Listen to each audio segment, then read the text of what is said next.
No nonsense discussion. It's speech radio, Jim. This is Talk Radio. Puts you off, doesn't it? Because you sometimes go to a restaurant for age and then you look and it's got a hygiene rating of 1. You go, oh my god. The best food comes from. Hi, I'm Iain Lee. I'm here to save your asses. Would you like another the best? No, I would not. Have you got butt plugs? Not butt plugs. Hair plugs. Have you got hair plugs? No, I've got the former, but not the latter. Okay, you were bald when I used to know you. I've had 4 hair transplants. Head transplants? Why don't you just have one? Hair transplants. Isn't one's not enough? Well, I didn't want to have loads to start with, so I had a little one, and then I had a bit more. Because I don't, yeah, it's true. So I don't say it to embarrass you. It's a genuine thing, is it? And does it hurt? It looks good, doesn't it? It looks real. Is it the hair of dead Chinese prisoners? I don't know how it works. Yeah. No, they take it out your unfortunately, they had to use my bottom hair. No, they did not. How do they do it? What is the technology behind this? They take the back, puts the front, don't they? Yeah. So basically, what they do is they take the hair around the sides and the back of your head is body hair. Yeah. You never, when you go bald, you never lose the hair from the sides. Well, the hair at the back of my head now joins my back. It goes straight down. Oh, amazing! Yeah, well, that means you've got very strong roots.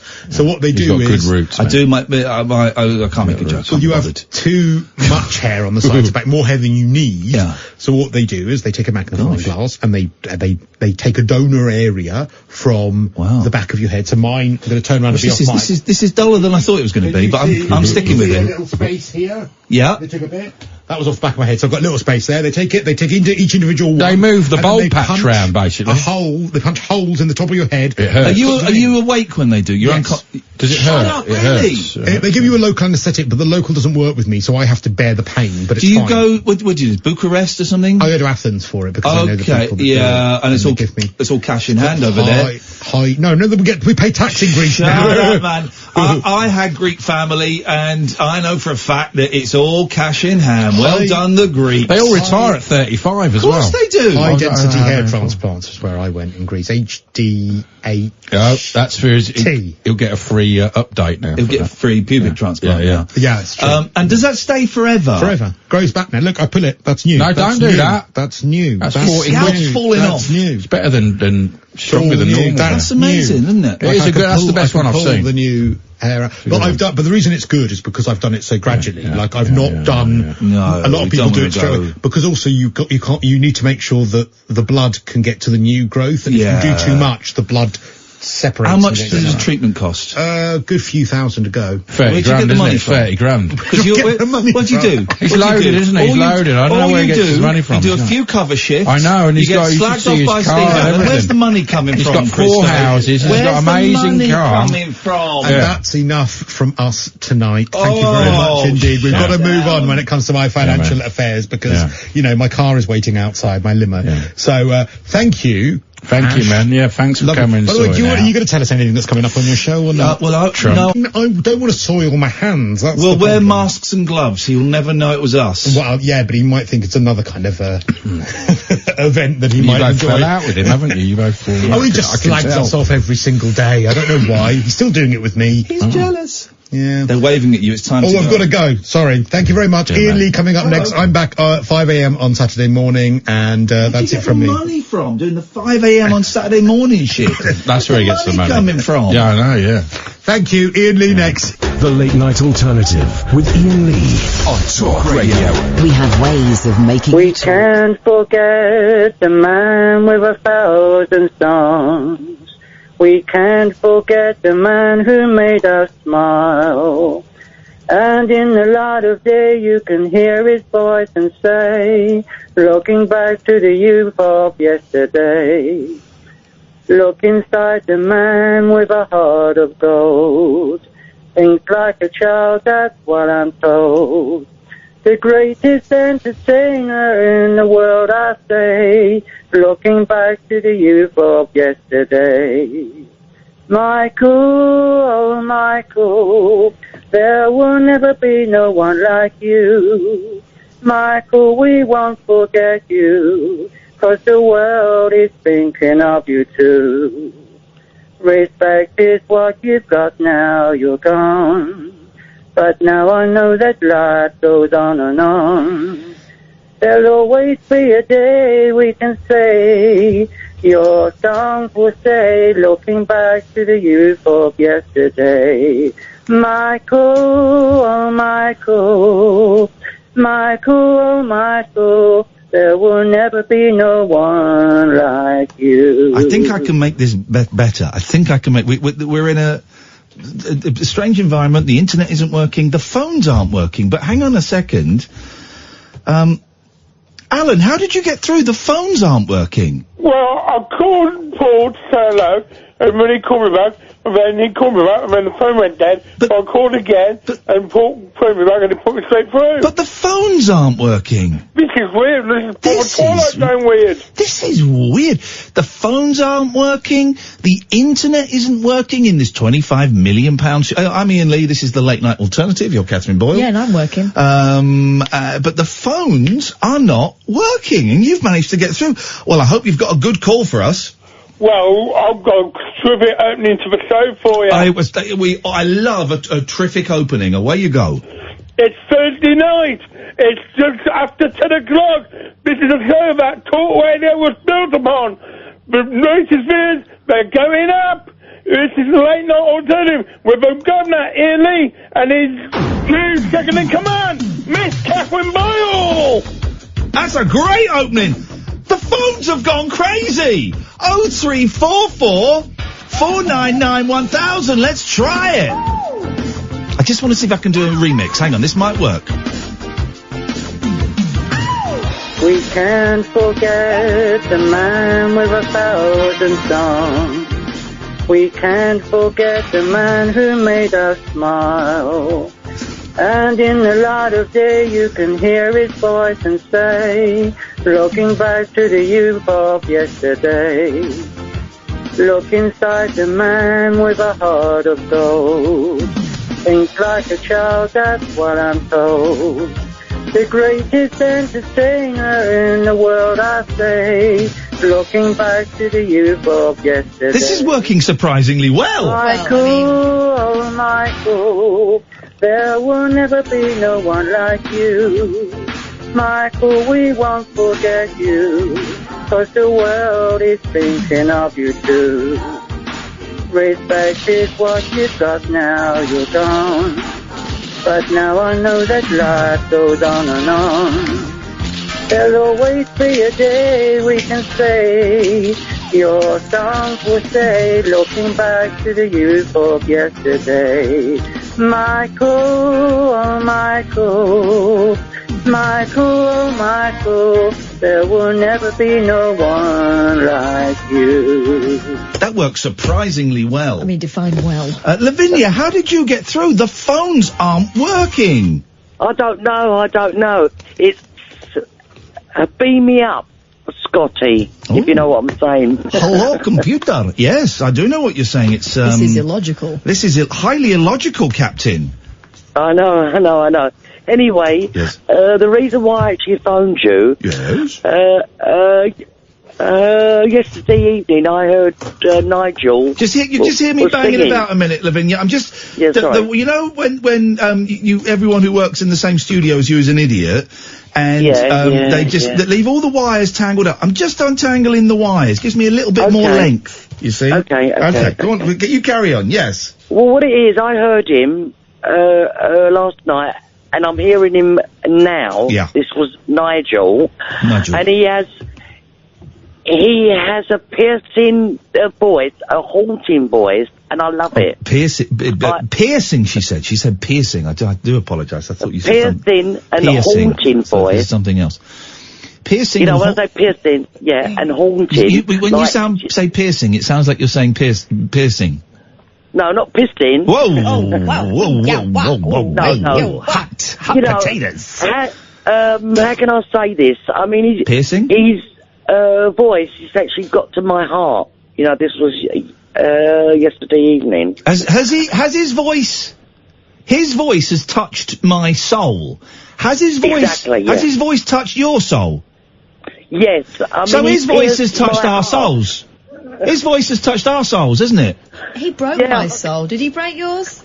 Yeah. But, you know, the reason why I'm actually phoning you... Nigel broke our souls.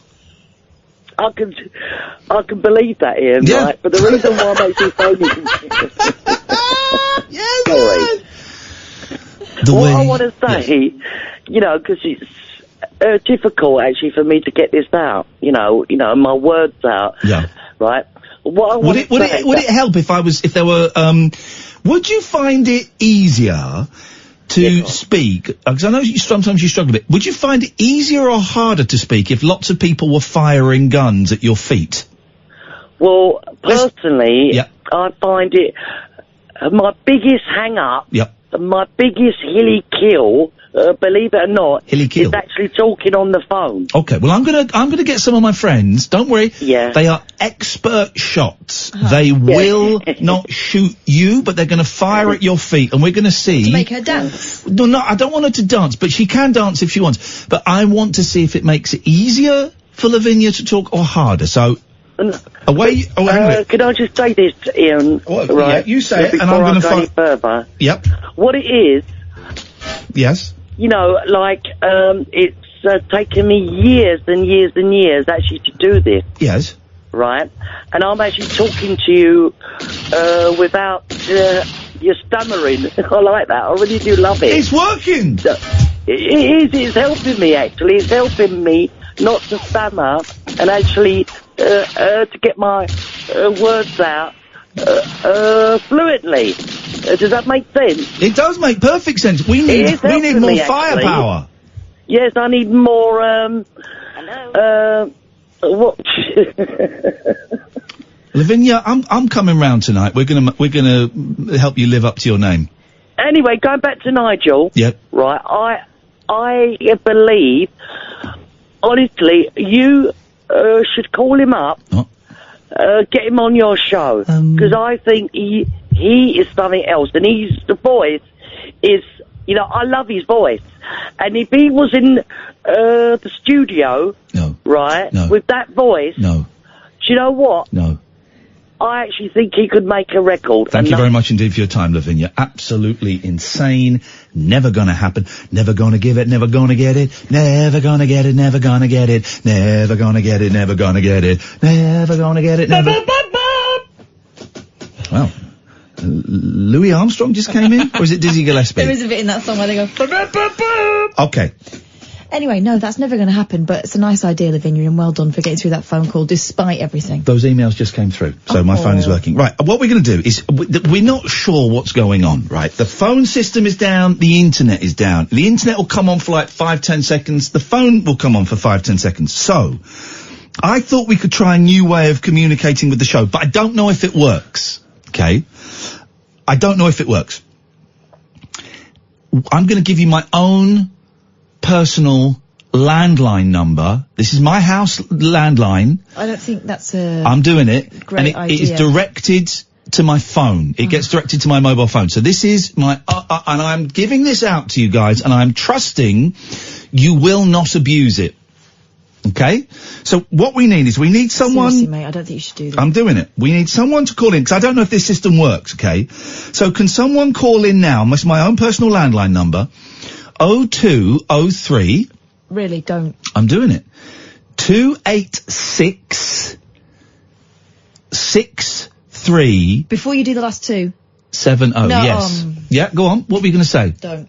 0203 286 6370 is the telephone number. The phone is my home phone that gets filtered to my pocket, my mobile phone, and we will try and take your calls. You can also Skype, Hey Rabbit Hole Show, all one word. All one word. Let's, so 0203 286 6370. Here we go. Oh, we got a call. And so it begins. We got a call. Now, let's just see if this works. Hang on a minute. Hello, caller? They hung up. Okay, right, they hung up. They Get were used to that. That's if you're lucky. 4 a.m. you're going to have that. No, I won't, because I trust these guys. I trust Come on, Catherine. How long have you been working in radio? I trust these guys. I absolutely trust these. Okay. Here we go. Why don't you just cut them all spare keys? Hello, hello, caller. Okay, this is... Okay, don't quite know how this system... okay, we're going to try and call this... Here we go. Hello, caller. Hello. Hello, you're live on Talk Radio. Yeah, okay. Well, I guess this works. Sorry? Okay, he just hung up. That was it. What was the point? What was the point of that? I've got some numbers here. People want phoning back. This is going to be one hell of a long old show. 0203 286 6370. I am confident that this is going to work. Here we go. Hello, caller. Hello, Ian. Hello, Kath. Hello. Who is this, please, caller? Can you hear me? Yes. It's Ollie. Ollie. It's the Mars correspondent. Now, Kathy's going to struggle to hear you because it's going to be on. It's here. It's coming through. But Can you hear me, Ollie? Don't shout. What? Don't shout. Can you hear me, Ollie? Hello. Jesus. Hello? Can you hear me? Holy. What's happening? You've gone like you're on a 56k modem or something. It's my data, you muppet. Don't phone me up. Ian. If you can hear me, I'm sorry. Hang up. Oh. Hang up now. What? Hang up! Oh, it's okay now. It's okay now. Can you hear me? I can hear you now. Jesus. Can you, Kath, say something? Something. Can you hear Kath? Can you hear me? Right, so you can't... Yes, I can hear you. Okay. 3 hours of my mum on Skype is what we're going to have. Come and work me at Talk Radio, he said. It'll be fun, he said. Can you hear me? Hello? Someone else is ringing now. Jesus. Hello, yes, can you hear me?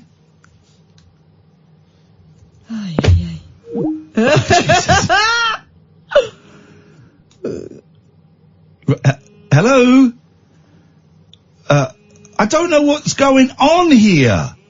Is it your phone as opposed to Skype? Shut up. Shut up, is it my phone?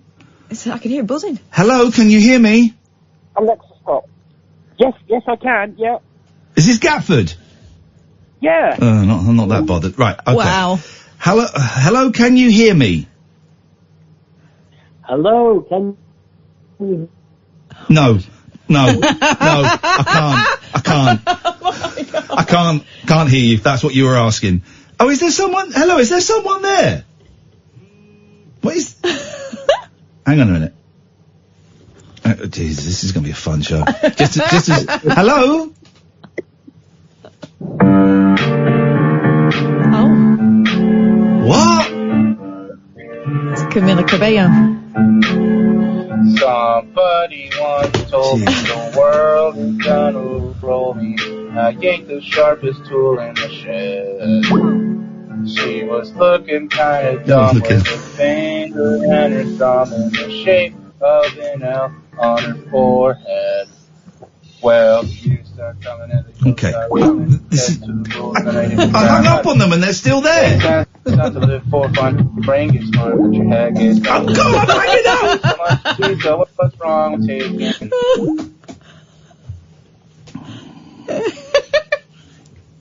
This is a national radio station owned by Rupert Murdoch, right? Yes, our figures may have shot up over the last 3 months, but trust me, they're shooting straight back down after tonight. Hello, right. Hello, caller, can you hear me? That'll be a no. Go to a break. No, I will not. Hello, caller, can you hear me? Okay. Hello, caller, can you hear me? Yes, over. Okay, good, we've got a call. Right. Jeez. Who is this, please, caller? This is Dredge speaking with his voice. Dredge, what can we do for you? I hear that you're having problems with the phone. Yeah, you don't need to talk like that, Dredge, because it would appear that we are speaking directly. But that is how you're speaking. No, you are... You are speaking like I am a Frenchman. No, you are. No! Please remain calm. Why is your voice getting higher pitched? It's not getting higher pitched. Kath, it is! It is getting higher pitched. Good evening, Dredge. How can you help us on tonight, on the night that I'm probably going to start drinking again? No, you're not. Yes, I am. No. Minibar. No, Hello, Dredge. Oh, my throat in now. You've got Jess Conrad, possibly coming on, have you? Jess Conrad is coming on the show for an hour. Yeah, ooh. I got Jess Conrad's home phone number. What is it? It's 01. Okay, got that bit. That's it. 01. Is that He's kept the same number since they were first handed out. It's 01. That was the first. That was the first number ever given by Alexander Graham Bell. Oh, Dredge! Dredge doesn't email me, or message me if we do like a run of rude shows, because he doesn't like the blue. But look, he's You're the instigator. He's undone the old belt buckle there, isn't he? Mucky pup. It's contagious. That's the trouble with it. Don't say that me and Kath have rubbed off on you. You are contagious, I'm sorry to say. What can we do for you this evening? Yeah, just, I think you should ask him about the fact that, Kenny Everett gave him a lease of life in the late 70s, gave his career a new lease of life, because he released an album called The World's Worst Records. Oh, yes, of course, I remember that, yeah. Jess Conrad had 2 songs on it. Uh-oh. On The World's Worst Records. One of which was This Pullover, and the other one was called Why Am I Living, to which he said, you tell me. But apparently, as a result of that, he started to get lots of young people coming to his concerts who thought it was good. Okay. So it's just been an interesting thing to hear about, in my view. Well, we can ask him that. You can phone up and you can ask him yourself as well if you want. He's coming in live. Sounds brilliant. Yeah, sounds brilliant. For a second, I thought we had the internet there, and I was going to play This Pullover by Jess Conrad, but sadly, that's a great bad song. Well, can you sing it for us, because we can't. Oh, hang on a minute.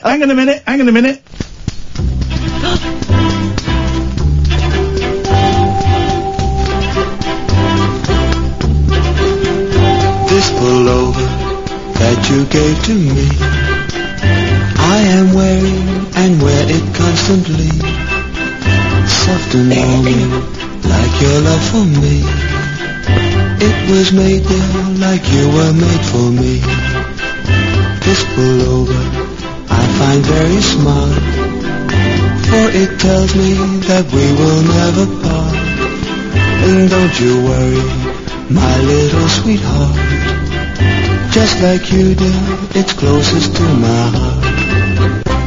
When I touch it. This is a great song. It's great in a bad way. No, I don't believe there's any. I don't like this guilty. What do they call it?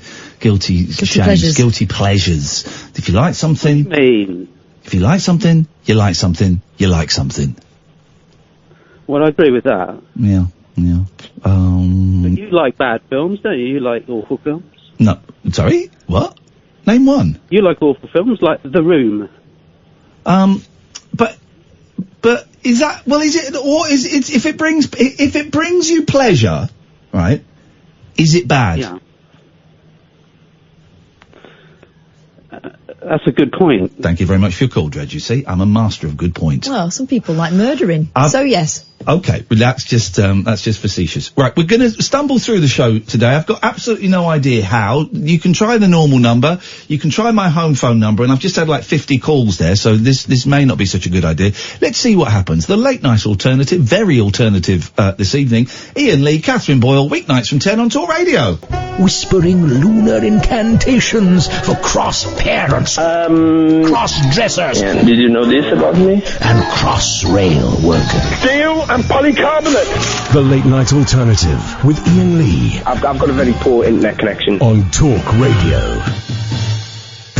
Okay, so the phones may or may not be working. I'm not going to give out the studio number. If you know it, you can try it and you might get through. But until I have confirmation it is working perfectly, I'm not taking it. So instead I've given out my home phone number. Please don't abuse it. It's patched through to my mobile. It's 0203 286 6370. 0203, and it's just for tonight, guys, so please, after 1 o'clock, delete the number, don't call it anymore. 0203 286 6370. We have got a call here. Hello, caller. Somebody Jesus. once told me the world is... Okay, that gag's getting kind of thin. That gag's getting kind of thin, so hopefully that's the end of that. 0203 286 6370 is my telephone number. It's the number for the show tonight, and then that is it. You can also Skype Hey Rabbit Hole Show, all one word. Hello, who's there? Hello, can you hear me? Yeah, am I on the airwaves? Not for long, so make the most of it. Just a quick one, Ian. Yes, mate. If I put a tent in the garden or a marquee or something, do you want to do a show round here? How much are you paying? You've got to pay me. Well, then the answer's no. Oh, I would genuinely come and do an hour show in your garden for 650 quid. I'll make it 500 and I might. All right, I'll come and do good haggling. I'll come and do an hour's. Look, listen, mate. I will come and do an hour's show in your back garden for 500 quid. No, I'll get it all up, level it all up, put a nice... You just said 500 quid. I'm sorry, but if you're not gonna make serious offers, I'd totally do a show in someone's back garden for 500 quid. What kind of show? Just like, songs and stuff, you know. Okay. My songs. My songs. Let's try, hello, hello, can you hear me? Hello. Hello there. Tonight's show, by the way, is called Hello, Can You Hear Me? Hello. Hello, can you hear me? Is that Iain Lee? Yes, it is. Are you a horny young gay man who's masturbating? I can't hear you. Can you hear me now? I can hear you now. Right, what do you want? Why does everybody hate you? Not everybody hates me. I would say it's like 87% of the people hate me. I think you're sexy. I am a sexy man. I'm a very sexy man. I think you're the most good-looking man in all of England. Oh! Why are you not a model? Oh, Catherine! I chose not to be a model. I'm jealous of Catherine because she spends all day with you. Well, maybe we could swap. I wish. I'm so jealous of her. Okay, all right. Well, it's so not fair. Why don't you go and finish yourself off on your own? Okay. There we go. That was nice. Was it? Sorry?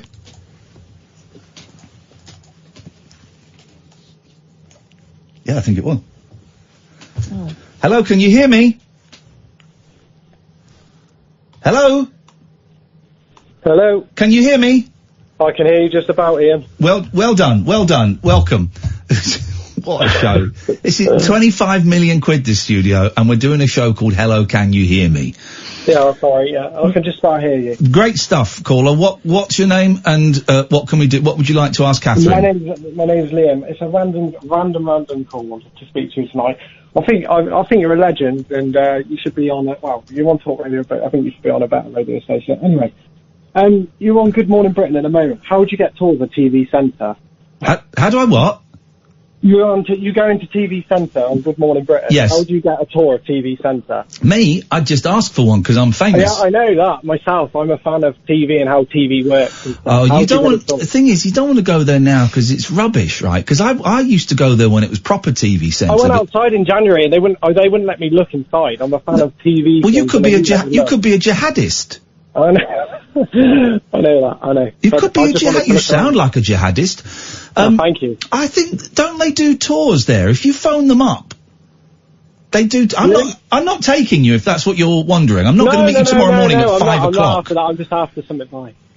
I think if you phone them up, I'm sure they do tours there. Although, honestly, it is a shadow of its former self. They've got, like, I don't know, 3 or 4 studios. The rest of it is all flats now. I used to go there when I was working, and also when I was an 8-year-old kid, because my dad used to work there, when it was proper television centre. Oh, right, really? Yeah. Yeah. It's, yeah. I met Tom. went outside there. No, it's an impressive building. Oh, it's an incredible building, but it's rubbish now. It's nothing now. Oh, okay. All right, Liam, thank you. Thank you. There we go. So we got the quality of the calls is lacking in every sense of the word this evening. Well, you made one young man's dreams come true and then smashed another straight away. I mean, it's an interesting. I don't like the term smashed. That to me has connotations of when that hairy man was talking about on Sky Sports. Did you smash her? What was his name? The hairy man. Did you smash her back doors in? Wow. The guy, you know the guy, and he got the sack from Sky, and then he said there were dark forces at work. You know the guy. Got hairy arms. Richard Keys. Was it him? Yes. Yeah. Yeah. Why did you mouth the name Richard Keys and then make me say it? Because I was thinking of hairy arms, and I wasn't sure that it was him that said that. I don't remember exactly what he said. I know that there were inappropriate comments made. Hello, caller. Can you hear me? Yes, I can hear you. Is that Ian? Yes, it's me. Hello? Who's that? Dave. There's a delay, Dave. How are you? I'm good. Are you doing okay? I'm doing okay. Is this smoke signals? Sorry, I just need to turn around the radio because I'm getting delayed response. I think the delay Now I can is hear on you. the Skype. How Can are you you? hear me now? Hello? Can you hear me now? Hello? I can hear you now. Can you hear me? It's Dave. Yes, I can hear you. What's you your hear me? name? Hi, Dave. Dave. I know it's How are Dave. you? There's a delay. I'm good, thanks. How's things going? I've been listening to the show. I've been listening Have to you the been show. enjoying... Very good. Enjoying it. Have you been enjoying the show? You have? Yes, that's what I said. Yes. Lovely. Enjoying it totally. Hello, can you hear me? Yes, I can hear you. Yes. I'm not convinced this is going to work. What gives you that idea?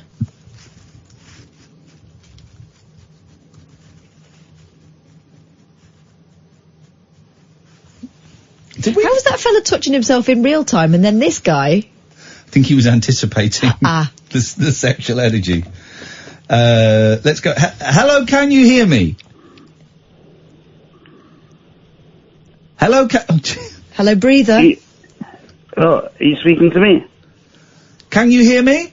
Yes, I can hear you. I'm speaking to you, and there's no delay on this. This is great. Okay, this is sorry, progress. man. I was just waiting patiently. Sorry about that. That's okay, man. Who is this? It's Liam. I spoke to you last night. You played the cardiac. Oh, Liam. Liam's in the band. Hey, I'm with the band. You know Liam from the band. Yeah, he's a good buddy of mine. So just let me into the party. What, you mean hands in his pockets, Liam? That's the fella. Aha. That's the fella. How you doing, man? You all right? Yeah, I'm alright, man. I just thought I'd call in, say hello. Well, listen, do you ever, because we're having technical problems, the phones don't work, the internet doesn't work. You probably haven't noticed. No, I did notice. That's why I was, sat silently in the background, because he was like, oh, What okay. happens, Liam? You must have done gigs, right, where it's just everything's gone wrong. Your keyboard's cut out, the guitar strings are broken, the drummer's high on methadone. What do you do? What do you do in those situations? Or I always rely on someone else, I suppose. Well, all I've got is Catherine to rely on, and she's coughing away like Grandma Gherkin smoking 60 fags an hour. One fag a minute. It's better than nothing, though. Catherine's a darling. So This is true. I don't know if Catherine is better than nothing. Do you want to try? No, let's not just yet, Catherine. Come back. He said you're a darling. He said you're a darling. Darling. That's what you said that I'm bothered about. Okay. Guys, listen, everyone just cool out, alright? This is 36 minutes into the show. This is a very, very tense experience, guys. I just want this is supposed to be fun, alright? And the tension is getting to Liam and to Catherine. So you two I'm fine. Oh, she said through gritted teeth. I'm fine. I'm fine too. Listen to what he said with tense shoulders. The passive aggression. These two are about to start swinging punches at me, and I ain't done nothing, guys. I'm just a human being that wants to entertain, alright? Go on then. Go on then, yeah. Go on, do it. Do it. Do All right. Come on, entertainment. Okay, alright. Sorry, Ian. I love you dearly. I love you. I love you too. You got involved in a pylon. It's human. You want entertainment? Oh, hang on. Hang on. What is going on? Where did the Beach Boys come from?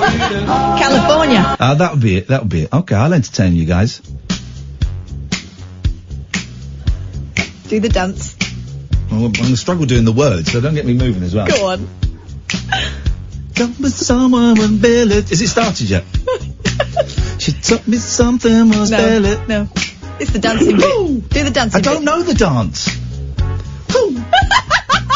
She said that her name was Billie Jean, a movie queen. I looked at her and I well and seen I am the one. Could you be quiet, please? I'm trying to help. I don't need your help. You do. Shut up. He has asked me to entertain. He's a musician, I'm a musician. I'm giving this guy some dislike. He's like, it's like Justin Bieber coming up to Sammy Davis Jr., alright? I'm teaching him soul. Is it? I'm teaching him soul, alright? You smashed it, man. You smashed it. Well, technically I haven't done it yet, so both of you shut up. Here we go. Oh, yeah. Yeah. This is for everybody on Digital Spy who likes my singing. Yeah. She said no. No. Dancing. The finger clicks I'm doing live, listen. Live finger clicks. It's not on the track. Live finger clicks. Here we go. Oh, yeah, baby. She told me her name was Billie Jean, like a movie queen. She said that I could have been a thing. What? I am the one. On the dance, on the floor, and around.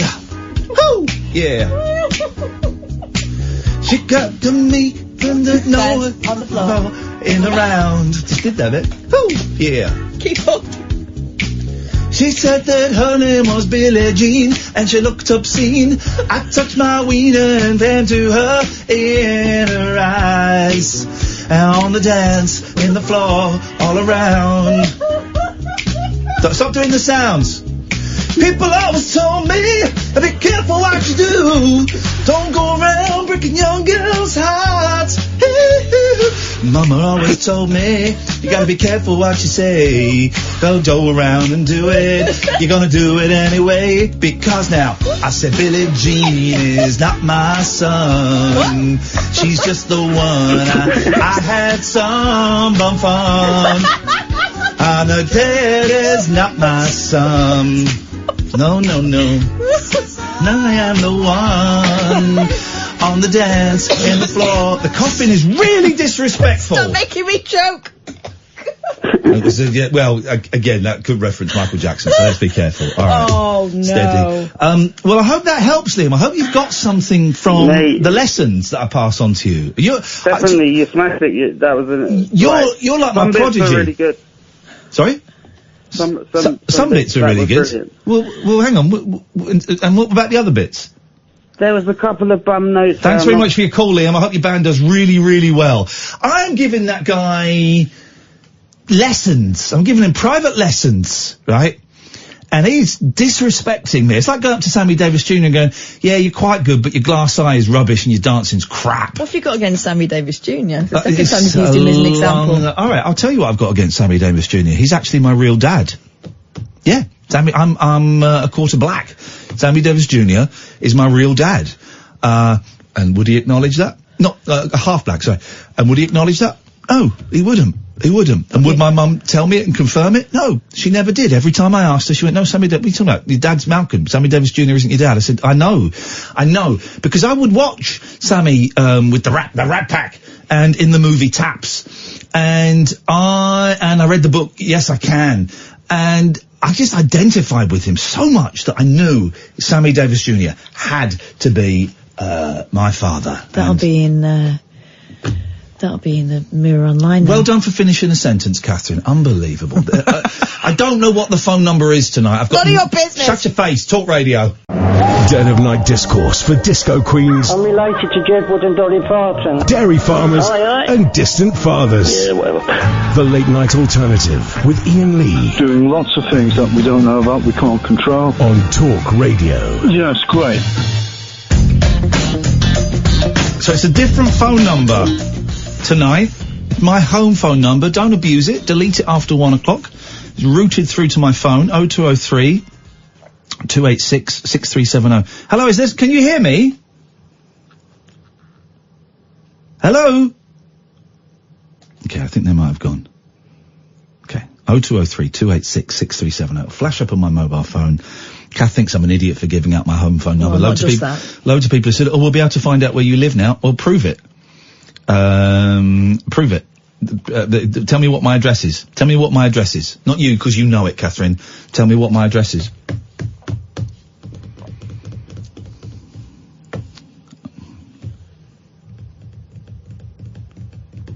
Here we go. They come. Here they come. They come. Hello, can you hear me? I can hear you. It's Dave again. Okay, you sound very muffled. Can you hear me? Can you hear me now? Yes, I can hear you. Is that better? Yes. What can I do for you? Ian? Jeez. What can I do for you? I was just phoning on the number. I've just been listening to the show. Right. And I was phoning on the number that you requested the phone. Yes. Phone To say what, sir? Well, just to say hello and. Okay. Let's go to. Let's hope the next person's got something. Hello. Can you hear me? Hey now, you're a rock star. Take your clothes off. Hey, yeah. Okay. Okay. No, it's fair. It's fair enough. It's early. It's early. It's to misquote Paul Simon ever so slightly. It's early in the evening, and we're gonna get blown away. What? The callers are blowing me away. 0203 286 6370. Don't post this number online, by the way, guys, because it is my home phone number, and that would make me. It's just not a nice thing to do because some of my kids come around and stay, and I don't, you know. So, thank you. Don't dox. Oh no, God, don't dox. Please don't dox. Okay. Catherine, what have you brought to the party? And I will flag up. Yeah. That as soon as a phone call comes through, I'm just going to take it because I really want the callers to shape the shape of the show tonight. I think that's what's been lacking. What shape are you thinking? Well, I don't know. It's not up to me. I want them you know to. What shape they'll do? She's miming a penis. I want them to shape the shape of the show tonight because I feel that we've been shaping the shape of the show so much. So much. It's our job. To shape the shape. Well, no, of the but show. I want them. Hello, caller. Can you hear me? Hi, are you alright? Yes. What's your name? It's lovely to speak to you. It's Tony. I spoke to you a few times. Okay. Tony, what would you like to say? I'm ever so cross. I was just about to go up to bed, and then the cats went when they go around your ankles and stuff, and there's no cat food. I've got to go out to the shop now. Well, and it's like about to shut in 5 minutes. Right, well, you better hurry up then, and shame on you for not having a supply of cat food. So you're going to go to bed and not feed the cats at night? You're a scumbag. You deserve a hanging's too good for you. You are a scumbag. You were going to let your little cats go hungry tonight. Shame on you. Feed the cats and then go and sleep in the gutter. I'm the man driving out. You make me sick. People who treat cats with the contempt and the cruelty that you are displaying are the scum of the universe. Forget the creatures in those wonderful science fiction comedy movies, the Men in Black. You're the real scum of the universe, and I wish that Will Smith or Thor now would come and shoot the shit out of you. Oh, thanks. Did you ever see the musical Cats? No, but there's a trailer for the movie, which it's called Sexy Cats. Everyone is. There's a movie? There's a movie of cats, and everyone is freaked out by it. I didn't know that. Because some of those cats have got boobies.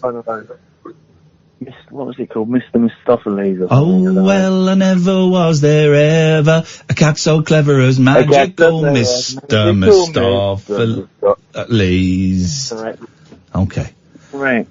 So you've just basically phoned up. We're going to get the cat food. Unbelievable. That's it. He just phoned up to say that he was a bad human being. You know this Sexy Cats film? Yeah. Well, hang on. Which one? Because I've got. What is this coughing has to stop. I can't. I'm not well. Suck on something. Someone's ringing me up. Who's ringing me up? What? Take it on speakerphone. Take it on speakerphone. It might be someone. Take it on speakerphone. Take it on speakerphone. This is interrupting the show. Missed call. Right, go on. What are you going to say? Come on, focus. Cats. I think it's fair enough if the cats have got bosoms, but they should have. How many nipples has a cat got? 8. 8. Cats lactate, guys. Cats actually lactate. You can milk a cat. Well, I don't know why you'd want it, but you can, yeah. Cat milk. It's a great delicacy in China. Honestly, you get cat milk, cat cheese. This is not even a joke. You've never had cat cheese? No. I had it once when I was in China, but it's so expensive, man. We only had a tiny little bit. It tastes fishy. No, it just tastes like cheese, really. Hello, caller, can you hear me? Go and get some water. Go and get some water. Hello. Hello, caller, can you hear me? I can hear you. No, okay, good. Yes? Yes. And what do you want? Oh, Jesus. sorry. Oh, I just like to phone up phone numbers and listen to the dial tone for a bit. So you just phone... It's You've just phoned my home phone number just to phone... Yeah. We're doing a radio show here, buddy. This is quite important. Oh,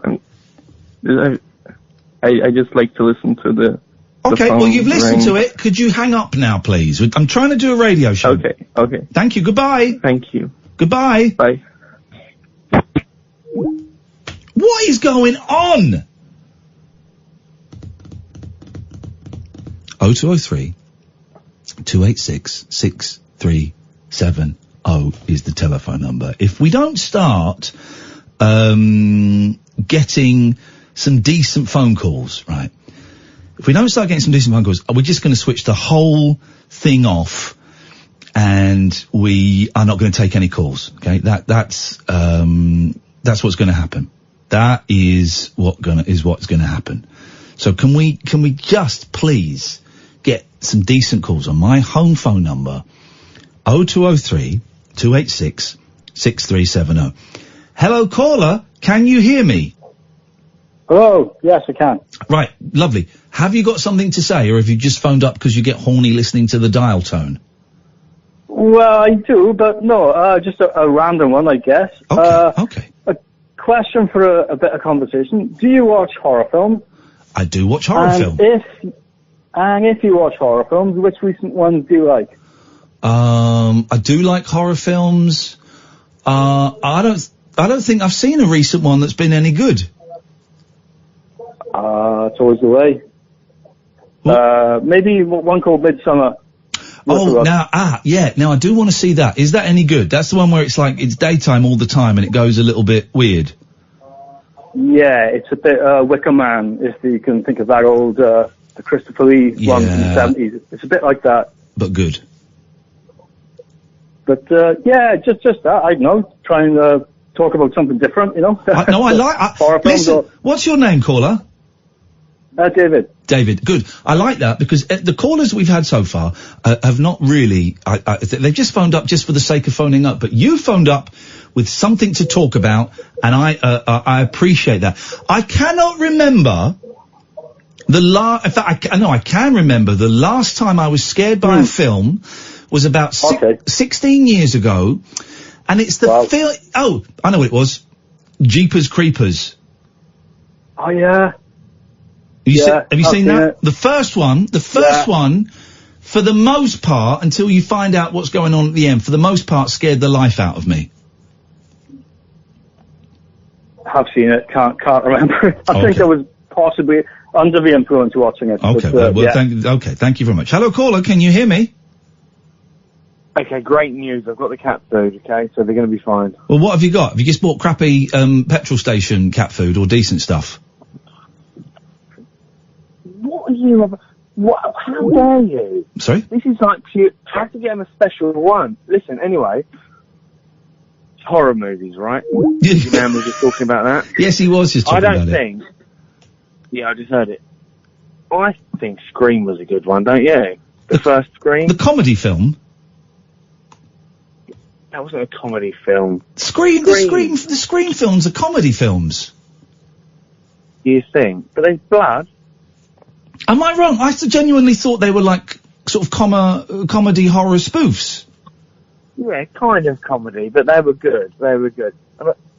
I saw one a little while ago. What was it called? Happy Death Day. That wasn't bad. Is that the one where she goes back? She keeps reliving the same 24 hours. Yeah. That was awful. Apparently it's made on like a 30 grand budget. Yeah, you could tell it was awful. I tell you, good film. The first 3 Saw movies are good. The first Saw, yeah, Saw was good. Although, one that's never really appealed to me was Human Centipede. I saw the trailer. That's where they've got their mouths sewn up to the next person's bum. Let's not go there, Ian. Let's not go there. Yeah, I saw the trailer and I thought, no, I don't want to see that movie. That's shame me enough. You're too busy living that lifestyle. You don't want to then watch a documentary about it. I'm living the dream, yeah. Doing the human centipede. He's doing the human centipede tonight. Oh my God. Oh yeah. One day we'll have a studio that works. All right, we'll carry on doing this. I think the calls are improving ever so slightly. So, giving you my home phone number. I'll give it to you after 11 o'clock, okay? Because there's no point in phoning during the news because we won't be taking the calls. We're not calling you back. But we'll carry on taking the calls from the home phone number. Oh, I must tell you, me and Kath went to see the new let's get a little bit artsy-fartsy, shall we? We went and saw the new David Mamet play today starring John Malkovich. Oh my God, what a stinker. What a stinker. I should have been suspicious when we had seats up in the gods and they said you've been upgraded to row 6. Hello, caller, can you hear me? Hello, yes, can you hear me? Yes, I can. Who are you and what would you like to say? It's Dave again. We got cut off. Yes, that was by me pressing the cut off button. Oh, right. I didn't realise. I feel that we'd finished unless you had more to say. No, I don't. There we go. Hello, caller, can you hear me? The cut off button. Jesus. Just dealing with idiots. Right. Okay. Kath is back. Yeah. You all right? Well, I'm clinging on to life. Oh, okay. As long as that annoying, irritating cough is gone, he's back. She's just coughing. What's happening after 11? We're speaking to... You've forgotten that we had guests. I haven't, because that's who rang. That's who rang. Forgotten. I've just been sorting it out. You've forgotten. I haven't. You didn't. No, you just went and got a drink. You just went and got a drink. Multitasking. Lies. All right, here we go. No, I don't want you to make up an email. No. No. Go on, read it out. It says... This is Talk Radio. Oh. The Late Night Alternative with Iain Lee on Talk Radio. We have ways of making you talk.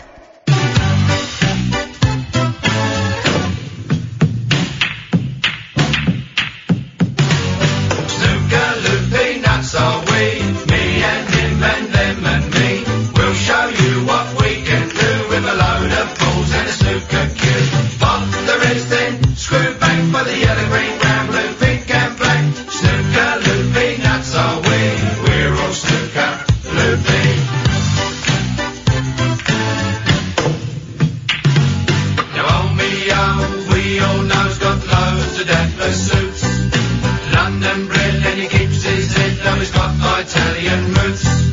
Emotional when he keeps his cool till he reaches the finals. Then whether he wins or whether he don't, I always bite me eyeballs. But our friend then, how's he spin down the snooker roll? On the old green baize, made see the mage with the skills with a snooker ball. But them long shots he never ever got. Why the old mind boggles? But nowadays he pots a lot, 'cause I wear these goggles. Snooker loopy nuts are we, me and him and them and me. We'll show you what we can do with a load of balls and a snooker cue. Pop the reds then, screw back for the yellow, green, brown, blue, pink and black. Snooker loopy nuts are we, we're all snooker loopy.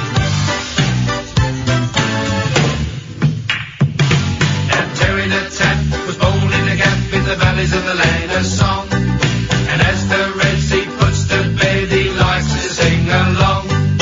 If I win, he says with a grin, it can only help me, can't it? I'll celebrate and buy another hairbrushes for me bonnet. But old Willie Thorne, his hair's all drawn and his mates all take the rise. His opponent said cover up his head 'cause it's shining in my eyes. When the light shines down on his bare crown, it's a cert he's gonna walk it. It's just not fair giving off that glare. Perhaps I ought to chalk it.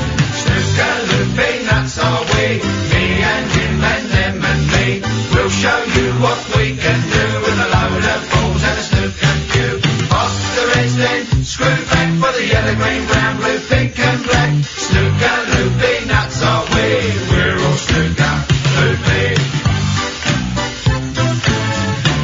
Hello? Steve last year come very near to winning the snooker crown, but he never got to put it on his ginger nut 'cause the black ball wouldn't go down. His manager and all said that ball, but it helped him make his mind up. And he don't care who wins this year 'cause he's got the rest of us signed up. Snooker loopy nuts are we, me and him and them and me. We'll show you what we can do with a load of balls and a snooker cue. Pop the reds then, screw back for the yellow, green, brown, blue, pink and black. Snooker loopy nuts are we, we're all snooker loopy. Snooker loopy nuts are we. Aren't your balls normally held back by Willie? And them and me. We'll show you what we can. This is the only way that people in their forces know the order that snooker balls are potted, because of Chaz and Dave. Loopy nuts are we, we're all snooker loopy. Snooker loopy nuts are we, we're all snooker loopy. Snooker loopy nuts are we, we're all snooker loopy. 0203 286 637. It's my home. Easy now. What's going on there? It's my home. Everything has gone wrong. The internet is down. Phone box isn't working. It comes and it goes. It comes and it goes. It's because we've had a really jammy day up to now. We have had such a jammy day. So we'll tell you about the jammy day in a bit. Now, who have we got coming on next, Catherine? I'm going to introduce you to Ehab Shouly, right? Yeah. He's the managing director of a group of the Terrace Tearooms. I think there are a few of them. Sounds very swanky. This one in particular we're talking about today is in Cobham. Yeah. And they've got an extraordinary waitress. I'll let Ehab tell you. Let's find out. Good evening, Ehab. Good evening. Thanks for having me. Hey, listen, man. Thank you very much for coming on. Tell us about this special waitress. What you got? Well, basically, a couple of days ago, we introduced the first robotic waitress in the UK and Europe. Wow. And we christened her Teresa in honor of the nickname given by the media to the former Prime Minister. Oh, I remember her. She was the awkward lady, wasn't she? The dance strange. Okay, so you've got the Maybot. The Maybot. So you've got Teresa, the robot. Now, when you say, is this... I'm going to ask an indelicate question just to get it out of the way. This isn't one of those sex bots that we read so much about, is it? Not at all, not at all. This is a very proper and prim, tea room, English tea room waitress who was adapted for this kind of work. And, it's a light-hearted approach. We, as a brand, the Tea Terrace, we don't take ourselves too seriously. Technology has always been at the heart of what we do. We have the most advanced and hygienic toilets in the UK, for example, at our Cobham branch, where the toilet seats wrap themselves with a plastic hygienic cover every time they're used. The door handles as well every time somebody touches the door handle, it covers itself again with a fresh, that's incredible. hygienic sleeve. Yeah, so you don't have to, grab your shirt and try to hold the door handle with your shirt because you don't want to get your hands dirty. Can I tell you, I don't know if you've ever been to Japan, Ehab. They have the most incredible toilets there. I right? have. They're amazing, aren't they? And there was one in one restaurant, my then wife came out and told me about a button that they had, and it was only in the ladies' toilets, not the men's, right? Because they get very embarrassed about being heard going to the bathroom. So they have a button on the ladies' toilets in this restaurant that makes the sound of flushing, but it doesn't actually flush. It's just so it masks the sound of you going to the toilet. It's incredible. Absolutely. And they've just introduced something called the perfume, which is basically a version of perfume that covers the scent of the poop. Oh, mate, this is great. Okay, so you're these tea rooms, right? The terrace tea rooms they're up to date. They're very swanky. The tea terrace, excuse me. They're up to date. They're very, very swanky. But then a robot waitress. How much can she do? Well, basically, the reason we thought about introducing a robotic waitress is that we wanted to help our staff. I mean, since we've posted the news on our Facebook page, we've had amazing response from customers. But some of them are saying, I'm really put off because you're, taking jobs away from people. Yes. We're actually not. We're making their jobs easier. At the end of the day, this robot has limited abilities. I mean, she's able to take things, food and drinks to the table, but then the waiter and the waitress, they have to take it from the robot and serve it to the customer. So it doesn't have the ability to actually carry the teapot and put it on the table yet. But the whole idea is that it gives the staff a chance to load everything onto the robot's tray. So it has a bunk tray, two levels of trays, where you can, load up to 3 teapots, each carrying 1.5 kilograms. You can put, dishes on it. So it makes life much easier for our staff. Instead of having to take, for example, 2 trips to the table to deliver all the food and drinks, they can do it now with just 1 trip. Also, in terms of clearing the table, it makes their life easier. Just put everything on the robot, press the touchscreen on its chest, say go to the kitchen, and it just takes it to the kitchen. So it really enhances the service. Where did you get it from? Because I've just seen a picture of her. Let's do it. Let's go for it. Her. And she does look quite... with the wig. She does look quite Japanesey. She does look like a Japanese robot. It is. Yeah, we got it from Japan. Actually, my wife and I were in Japan a few years ago, and we dined at a restaurant that I had exclusively robotic waiters and waitresses. And basically they, at that time, a few years ago, the technology wasn't as advanced as it is now, because this is the 6th generation. At that time, all the robots actually walked along rails, which were embedded into the floor of the restaurant. Okay. Whereas with this one, it has free range movement, it has optical avoidance system, laser guided, and basically it's the latest one that allows it to, if you stand in its way, for example, it will frown and say, please get out of my way, I need to go back to work. And basically, children are coming up to her now, midway through her journey to the table, and they'll just stand in front of her just to see her frown. Well, here's the thing. Smiling. Here's the thing, Ehab. You need to run a tighter ship, because my kids are not allowed to wander around the restaurant or a cafe they are there to eat. You will sit at the table. If you start causing problems, we're leaving. You'll be surprised. We have adults even coming up to Teresa, the Maybot, and trying to start a conversation with her. And we've programmed her to, we've had kids coming up to her, do you have a boyfriend? And things like that. So we've programmed her to say funny things like, no, I don't, but you're not my type. Okay, there you go. We try to... There you go. How's business going at the moment? Because everyone's a little bit skint. Everyone's wallets are a little bit empty. Are you doing well, are you? Yeah, we're doing well. The Cobham branch is our 4th branch. We're opening another branch in Cranley in Surrey as well in a few months' time. So as a concept, we're very unique. I mean, we're the only restaurant in the world that has Cinderella carriages, where you can actually sit and dine in a Cinderella carriage. Oh, wow, we have 3 of them at our branch in Cobham. So this is very, very popular for birthday parties, hen do's, baby showers, bridal showers. So as a concept, we're quite unique. And as a design of the place, it's if you've seen it, we have flower walls. We have a very pleasant environment. So it's not the typical beige and brown restaurants you see today. So we're more of an experiential restaurant, and we see ourselves as providing experiences and memories. And that's why, we've been doing very well in a climate where everything is in a decline. A lot of big brand names, Jamie Oliver is closing down restaurants. So we are thriving because we provide the experience. And it's something we discovered a few years ago. where we said we have to create an Instagrammable moment for our customers. We were the first, for example, 2 years ago to introduce the selfiechino. That's what which is the word we coined this phrase, selfiechino, which is a selfie on a cappuccino. What? So you can actually have the selfie printed on the froth of your coffee or hot chocolate. What? You can drink your own face. Yeah. You can drink your own face, absolutely. Shut up, man. And we got a printer from Japan. A selfiechino? What is a coffee printer? What is it? What is this fruitcake you've got? How do you do that? Are you for real? Well, basically, yeah, absolutely. I mean, it's a printer that uses edible food coloring. Wow. Basically then we create the coffee with a barista in a normal way, and then we just create a very thick froth which goes on top of the cappuccino or the hot chocolate, if you like, and we just upload the photo of the customer to the printer using Wi-Fi and press the button. Within 30 seconds, it's printed the face, and the likeness is 99.9%, I would say. This is the most amazing thing I've ever heard in my life. It went viral last year when we announced it. I'm trying to cut down on coffee, but I'd be caning the coffees with that. That's incredible. What a world we live in, Catherine. You can have your face on a coffee and it gets served to you by a hot robot waitress. You find her hot? I do, actually. I think she's cute. Wow. Yeah, I think she's cute. Where is her plug socket? It's the ring that does it for you, is it? Where is her plug socket to charge her up? Basically, it's at the back of the robot, and we charge her up overnight, and then it can run for 14 hours straight with the charge. Hey, listen, man, Ehab, it sounds great. So, if people want to come and get a selfiechino, I feel bad saying it, but I'm going to say it. And Absolutely. If they want to come and meet Teresa, where do they go? Where are you?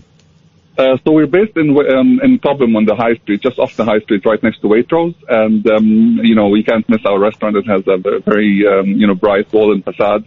And, you can go to our website, theteaterrace.com. You can choose to book a carriage or book a table. And, we'd love to have, more people come and experience our brand. Ehab, next time we're up that way, man, me and Kath, we want a carriage.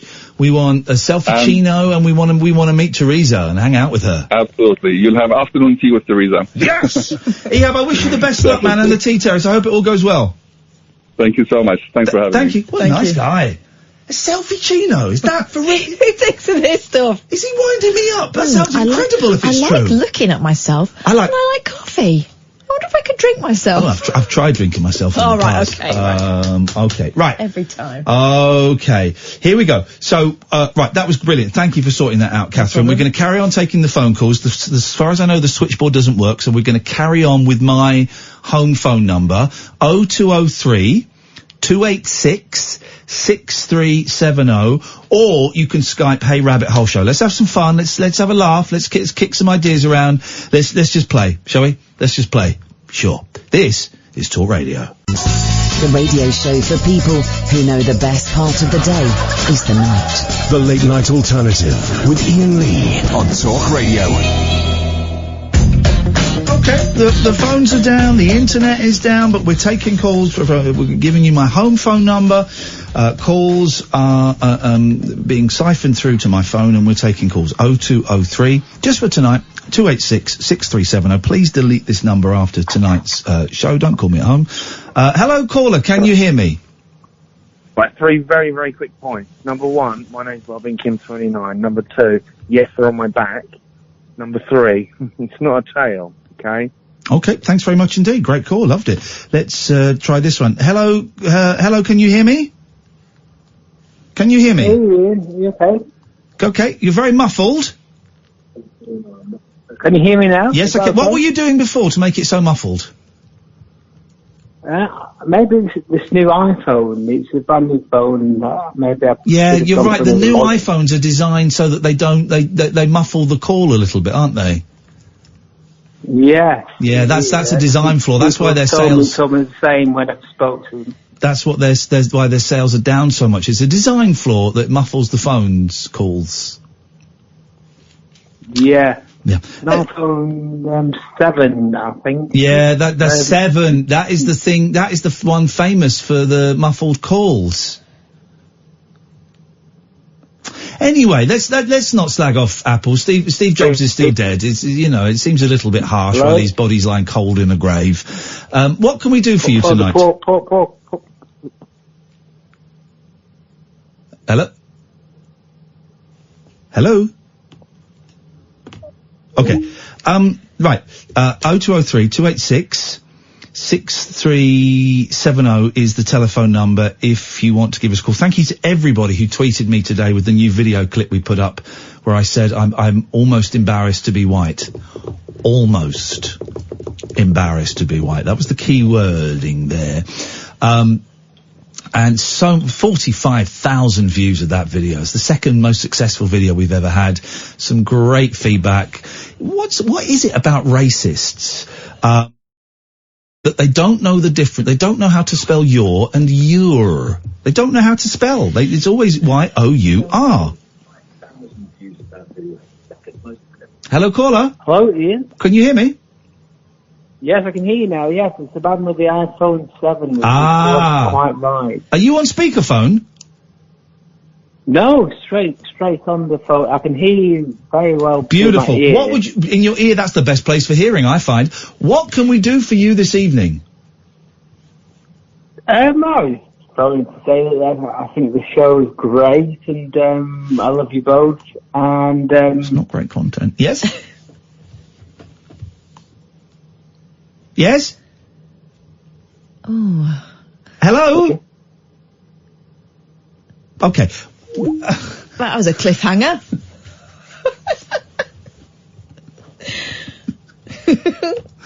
What's going on? Bloody thing. Oh dear God! It seemed like such a good idea at the time. Let's try this one. Hello, caller. Can you hear me? I can hear you. We keep getting cut off for some reason. Okay. I remember the iPhone 7. It's the yes. But okay. like I said, it's great program. Love you both. But I think you're a DICK. Goodbye. I didn't hear what he said. He said you're a DICK. I think he's a see you next Tuesday. So what are we going to do about that?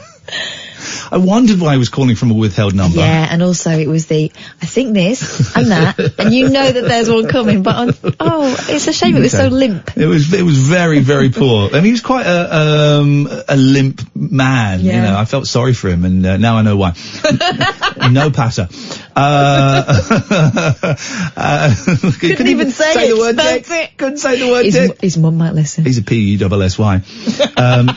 I don't think his mum is listening. She's upstairs keeping the bed warm for him. Let's go. No. Let's go to... Hello, caller. Can you hear me?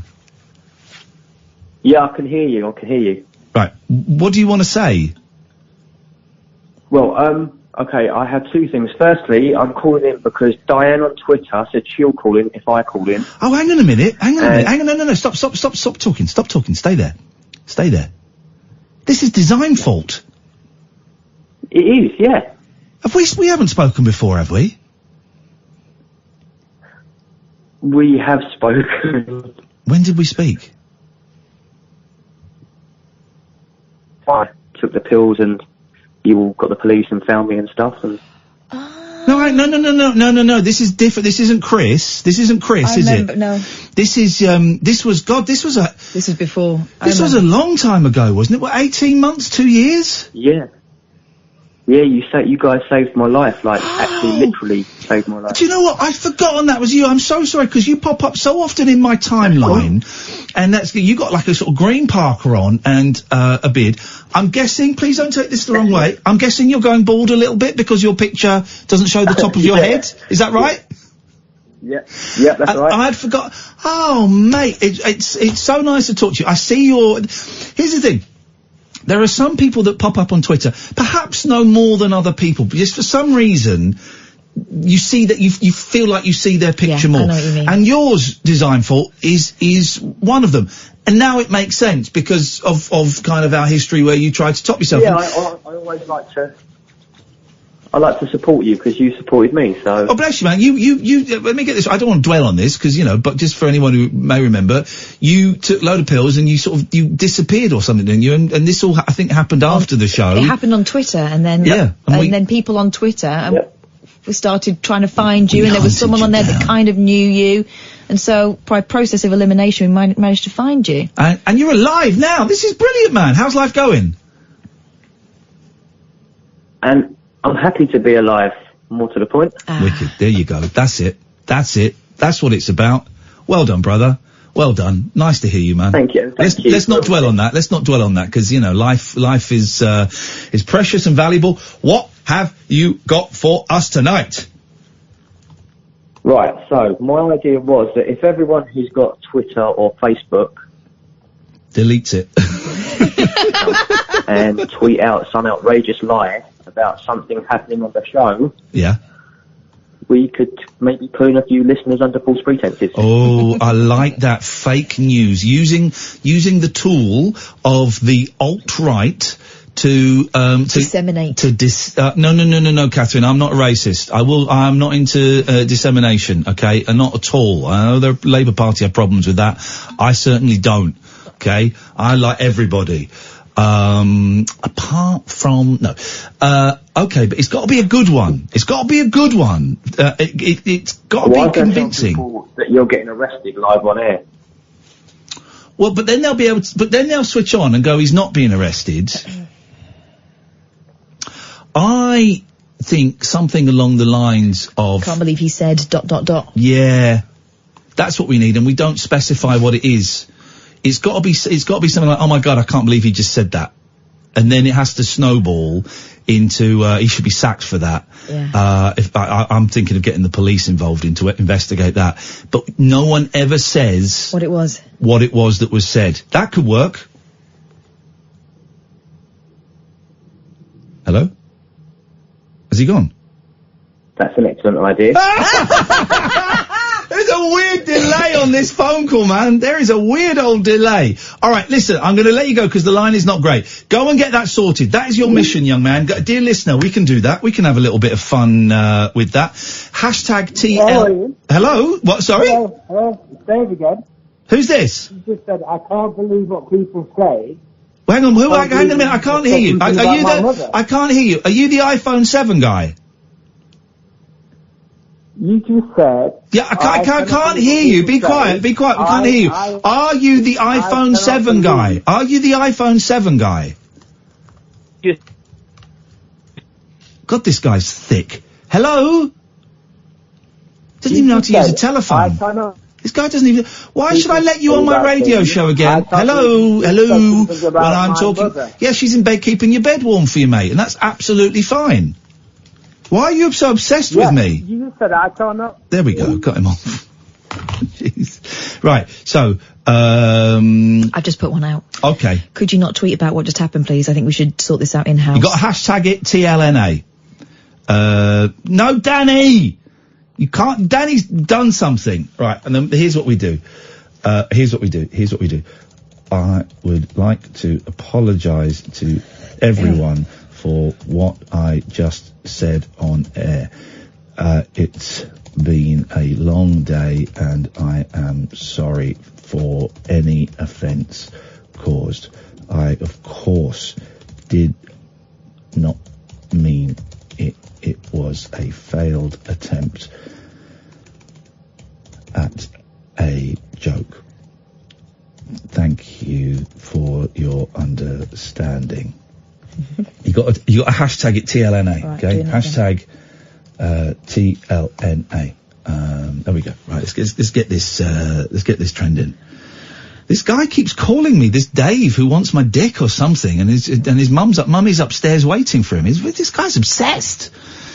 This guy is absolutely obsessed with me. What is going on in the world? People hurt. Right. 0203 286 637. I think the show is starting. It's starting to take shape. Guys, let's have a quick break. This is Talk Radio. The Late Night Alternative with Iain Lee on Talk Radio.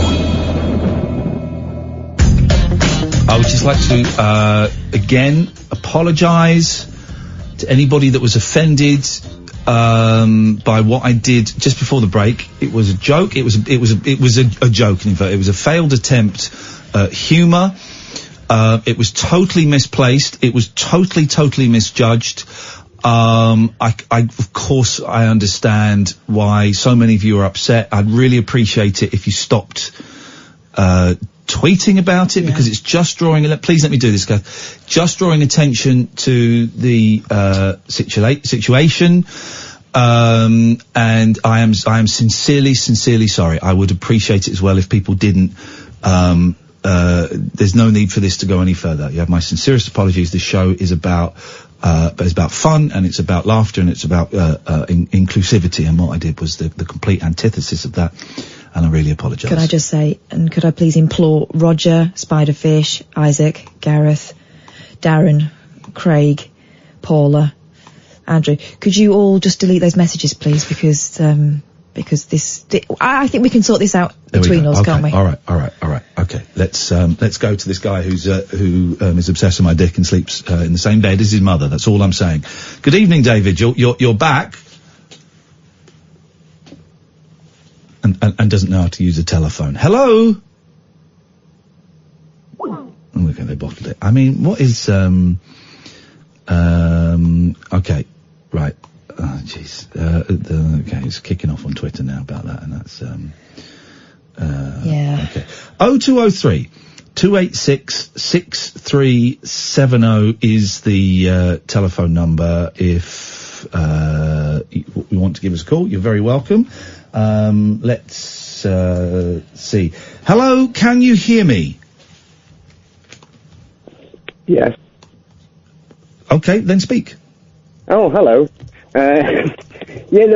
Just on the talk of kind of sinister racist people on Twitter. Yes. I randomly found out recently, I had an exchange with somebody in 2017. This will have relevance, so bear with me. Okay. It was just somebody who was being racist towards somebody, and I was having a boring day at work, so I interjected. And as part of that, I got some hate messages back. They were all of the kind of Nazi variety. And I didn't think anything of it at the time, kind of blocked the guy, all that, nothing of it. And then last week, I got loads of tweets from random left-wing accounts from America. Yeah. And it turns out oh, sorry, I was ranting to get the phone there. Why on earth would you do that? Well, I guess I know what you like. I didn't want you to get caught on the speakerphone. Okay. Why is everyone coughing at me tonight? Well, come on, guys. Summer cold season. Yeah. Summer cold, I'm in a bowl, up my bum, So essentially, I got all these Twitter reactions and people retweeting these messages I'd sent back then. One, there was a screen cap of the messages he'd sent me on Messenger. Yeah. And it turns out that the person who sent me these messages, the Twitter account was the person who was the Charlottesville person who drove the car towards the people and killed that woman. Well, hang on. I hate to say this. There've been so many events, I don't quite know which one's which anymore. So, Catherine, which one was Charlottesville? Okay, so it was... the Dicky Torch Boys. Go on, Kath. Charlottesville car attack is what we're talking about there. Right. A 2017 car deliberately driven into a crowd of people who'd been peacefully protesting in the Unite the Right Valley in Charlottesville, Virginia. Okay, and he was the guy, he'd been messaging the guy you. The car. Well, you know that, well, obviously this was like when he was messaging me, it was like 3 months before the Charlottesville thing. So he was just like a random Nazi Twitter troll person. Right. He was just attacking people on Twitter for being like whatever kind of thing. And it just kind of, it highlighted to me that all these times that like, you deal with these people who you just think are just sending nonsense out into the Twitter sphere without any kind of thought of recourse. This person did that a couple of years ago, and it turns out that then 3 months later he literally drove a car at a group of people and killed somebody. Yeah. In that kind of situation. So it was just to me, and obviously I'm a fella in Newcastle, and that's some random Nazi in Charlottesville or wherever he came from originally.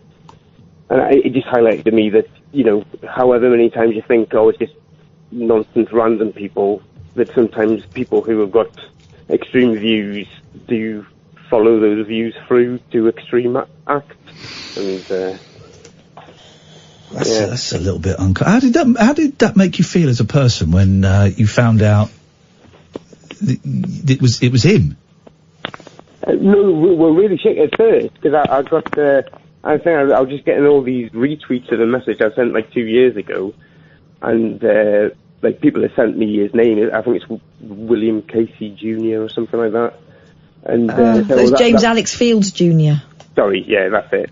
Obviously, I have to get the name right. Yeah, but he's been sent down for like. William Macy Fielder Jr. is like, what the hell is this guy? What's this asshole talking about, man? I never drove no car into nobody. This guy's an ass. Yeah, but initially I got it, and somebody, I was like, what's all this about? And somebody said, this is the Twitter account of this guy. God. And I was like, well, I don't care whose Twitter account it is, but he's a waste of space, and I've blocked him as soon as I sent this, and then I thought, well, I should probably check the name, and then I checked it, and I was like, well, wait a minute, is this the Charlottesville guy? Yeah. And, so I say it's all these kind of, like, kind of blue-ticked, left-wing American Politico-type people have been retweeting me. Well, it was, I say, a week or two ago is when he was sent down. But, yeah, it was just really, really weird, because apparently the new of his work, but they'd only just worked out his Twitter account recently. So, yeah. What a world. What a world. 28 people injured, 1 killed, Heather Heyer, who was there as a counter-protester. I remember it now. Yes, I remember it. What a world we live in, isn't it?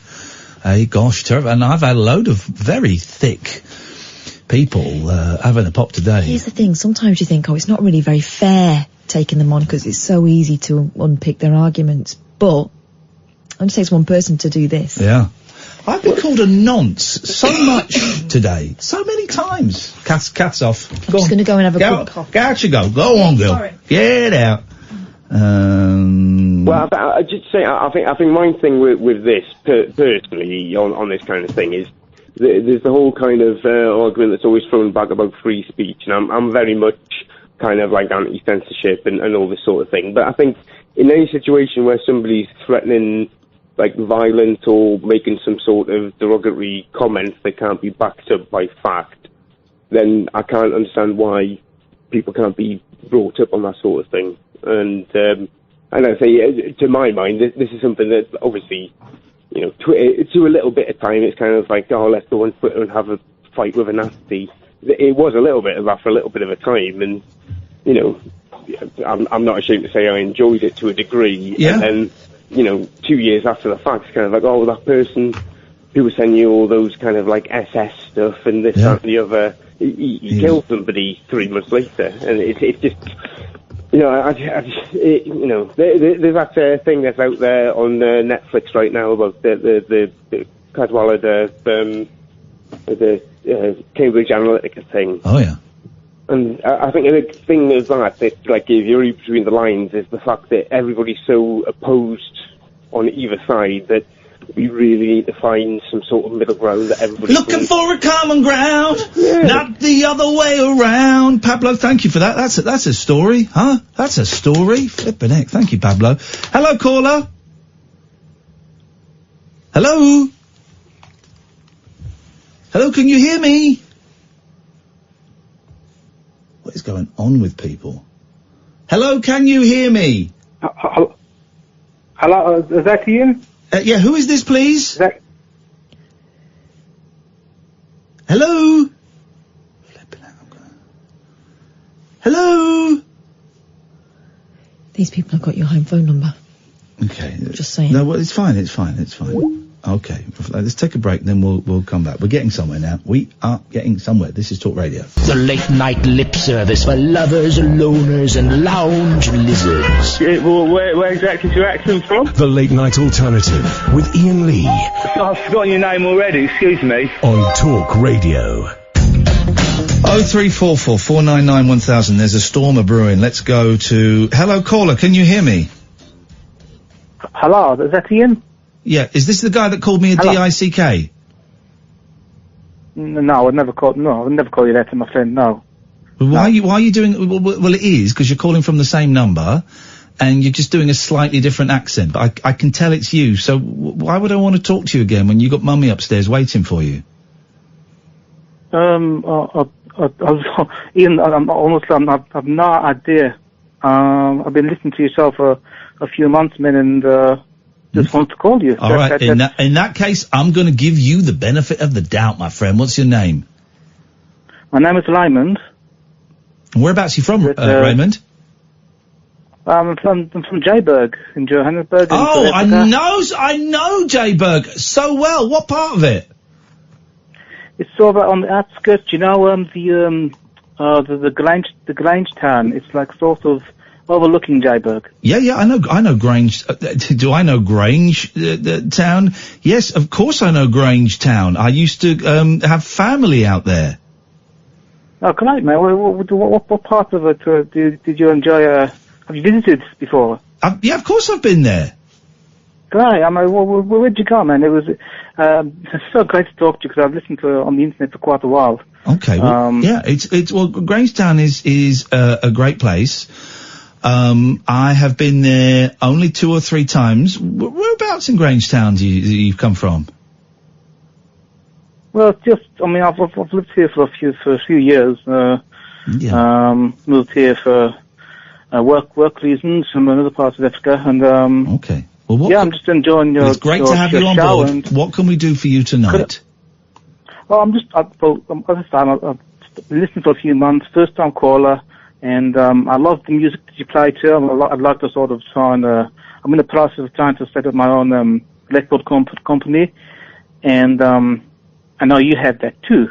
I think I just wondered if you could give me any sort of tips, because I think I'd like the same sort of music. I think we have great taste. So, well, what do you like? Well, I like a lot of different things. I like the sort of 50s and 60s rock and roll. This is the worst, dude. This is the worst South African accent I've ever heard, and I do a terrible South African accent. I don't understand, my friend. Why are you being so lekker? You're breaking up. I'm sorry. Why are you being so lekker?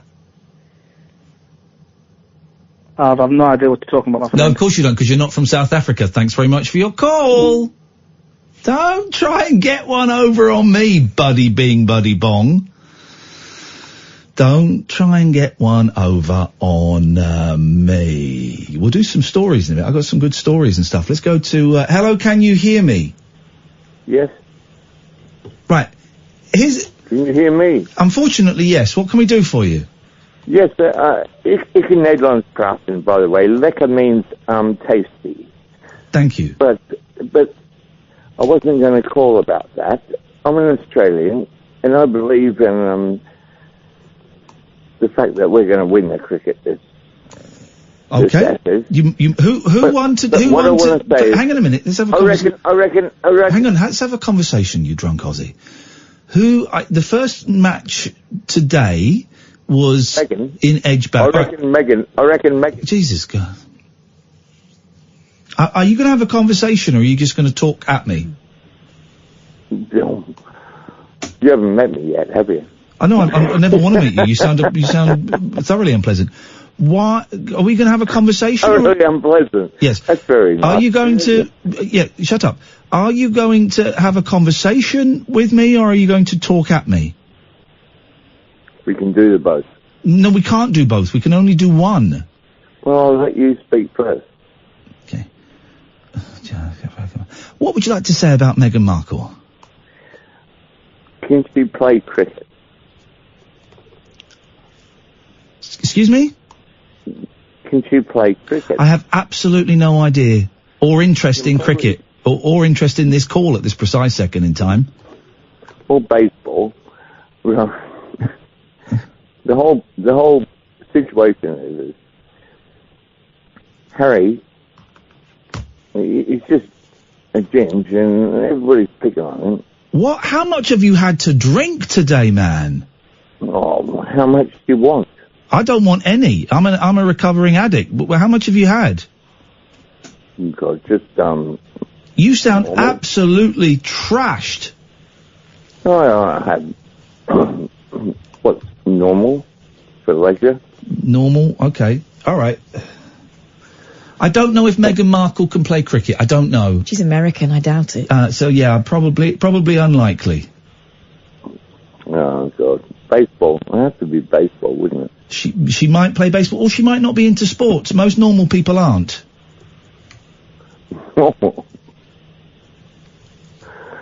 Let's say,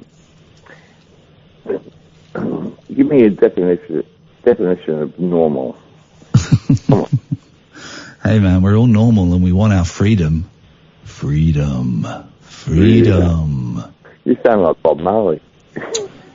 Thank you very much indeed. He's my hero. He's my guru. He's my inspiration. Every morning I wake up and I've got a Bob Marley poster stuck to my ceiling, and I'd get the fat one that I rolled the night before, and I just put on the Bob Marley live, and I feel those fat beats running through my body. Yeah. I'm a busker, and I like to play a bit of Bob Marley every now and then. A buffalo soldier, a dreadlock rasta, singing la la la la la la la la la la la la la la la. Buffalo soldier. Buffalo soldier. What was I thinking? I was thinking of Three Little Birds, but I can't afford Three Little Birds. What you been doing today, man? What I've been doing today, I went to visit a few people. I live in Brighton. I went to visit a few people. I don't know, most of them are not got much to do with their lives. You sound, I'm really good at picking up vibes and reading people, my friend. Go on. And you sound lost. You sound like you either haven't found or you have lost your meaning and your direction in life. Am I correct? Mm-hmm. Mm-hmm. Is it a case that you never found it or that you lost it? Oh, no. No. I definitely had it. You had it and then you lost it. Well, how did you lose it? Was it a job loss? Was it divorce? I'm sitting on top of it now. Oh, yeah, I've had all that. Yeah. I mean, I'm nearly 60. I worked in television. I've done all. I was the first person to ever put a liquor paint on a set of Neighbours in Australia. Were you really? Yeah, Wow. yeah. I've done lots of things in my life, mate. So what happened? I'm not Dick Dastardly. I've done heaps of stuff. But what? I just like talking crap most of the time. Mate, that's my job. I'm lucky enough I get paid for that gig. Imagine. No, So what? That's why I'm ringing you up. So what went wrong? What was there a point where you can look back at your life and can you see like one point where you went, man, that is where it all turned a corner and started getting bad? Yeah, I can. Go on. What was it? Oh, God. Catching your wife with another bloke. Right. Hey, mate, I'm sorry. Various other things. Yeah, that's not important to me anymore. You know, I've got too many friends and... But you don't sound happy. No, I've been asleep for about 2 hours. Okay, well, I know the thing, waking up from a 2-hour sleep, and that's not a good thing. I was so tired tonight, Stuart. I come staggering in, and I made myself some food and threw me carcass on the bed, and that was about it, really. I was so tired tonight. I listened to the cricket score, and I thought to myself, oh, Christ, we're 278. Is that good or bad? I don't know if that's good or bad. Well, not bad. Okay, all right. Well, Ryan, Ryan, sorry, that's the next person calling in. Stuart, all I can do is wish you the best of luck. It's very, very nice to talk to you, and I hope we get to speak again. Yeah, of course. I just want to say, we shouldn't bag Meghan Markle all the time. No, I think my friend Scott, he's a very wise man, Scott. He's a very talented artist, and he's a very wise man. And he tweeted yesterday something that I've been thinking, but I haven't been able to put it into words. I haven't been able to articulate it. And he tweeted, Meghan Markle is the one that could make me become a royalist. And I get it, because I like her a lot. I like her a bit.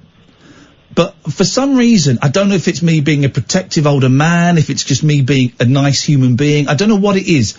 But the more abuse that she seems to get from what I can tell, very little reason, the more I seem to like her and want her to win. I think some of the abuse is racist. I think Sarah Vine's thing that she wrote in the Mail is borderline racist. I think some of it is because she's mixed race. Some of it is because she's American. Some of it is because she doesn't want to play the game and it isn't race based. She's just a bossy and she's everything. Look, you could I hope the girl's bulletproof, because the amount of crap that she's going to have. Well, she's having it now. And after what after what the press did to Lady Di, Harry's mum, I thought we'd seen the back of that, but I can see that. I can see history repeating itself. It's never going to finish. Stuart, I got to move on, mate. It's nice to talk to you. All right. I'll bring you back again. You give us a call. Thank you very much indeed. I liked him. Can I have an out time, please? Let's go to... hello, can you hear me? Yeah, it is me. It's you. You are live on the radio. Woo. Hi, Ian. Hello. I'm seeing all over Twitter some sort of apology, and I'm not sure if it's like you're telling everyone to tweet that they're offended, or you've actually said anything. Listen. Yeah, can we not? Ryan, I've apologised about it. I'm genuinely sorry if you were offended. It was a bad prank. I've apologised. I really don't want to draw any attention to it. Is that all right, mate? Okay. Thank you very much indeed. Let's onwards and upwards, guys. Onwards and upwards. I'm turning Twitter off now because I don't want to get involved in that. Now it's like a witch hunt. 0203 286 6370. We're asking people to call in on Skype. We've got a few numbers that we can call out as well, because people sent some numbers to ian@ianlee.com. Email address is up and running. Bless you, Catherine. Not because she set the email address up, but because she just sneezed silently. The email address is up and running. If you want to write to me and Catherine, they get sent straight to both of our phones, so you're not just writing to me. If you want to have a private conversation with me, you're not just writing to Catherine. We both see the emails, and one of us will try and reply, but we may not. And if we don't, please don't be offended. It's, it's life, gets in the way, but we're trying to. We will read them. They will all get read by one of us, at least. That I can guarantee. Ian@ianlee.com. Just to let you know, there's a few live dates coming up. Oh, I need to put Brighton in November. I need to put that on the website. Yeah, that's on the 9th. The 9th of November at the Carolina Brunswick. If you know their website, you can get their tickets straight from there. And if not, this Saturday, I will do my best. Saturday night, I'm busy Saturday day, but Saturday night I will do my best to put it up on ianlee.com. We've also got a show in Bath on September the 7th, I think, and then the weekend after that we've got a Rabbit Hole Picture Show where we're going to show My Cousin Vinny, which will be a lot. So there's shows coming up, and we've got a couple of shows at Christmas in London, which we've not got tickets for, and was there one more? No, there wasn't one more. I'm going up to Blackpool for a retro gaming event. I think I'm on a panel or something, and spaffing all my money on crap that I probably won't ever use. I mean, I'm assuming they still want you after Oh, come on, man, please. Don't even...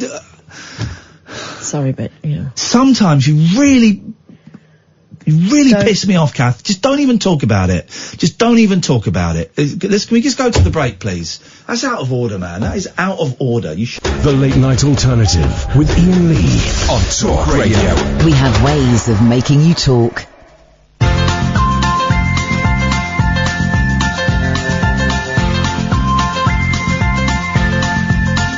There's a voice that keeps on calling me down the road. It's where I'll always be. Every stop I make a new friend. Can't stay for long, just turn around and I'm gone again. Maybe tomorrow I'll wanna settle down. Until tomorrow I'll just keep moving on down this road that never seems to end. when new adventure lies just around the bend. So if you wanna join me for a while, just grab your hat, come travel light, that's hobo style. Maybe tomorrow I wanna settle down. Until tomorrow, the whole world is my home. So if you wanna join me for a while, just grab your hat, come travel light, that's hobo style. Maybe tomorrow I wanna settle down. Until tomorrow, I'll just keep moving on.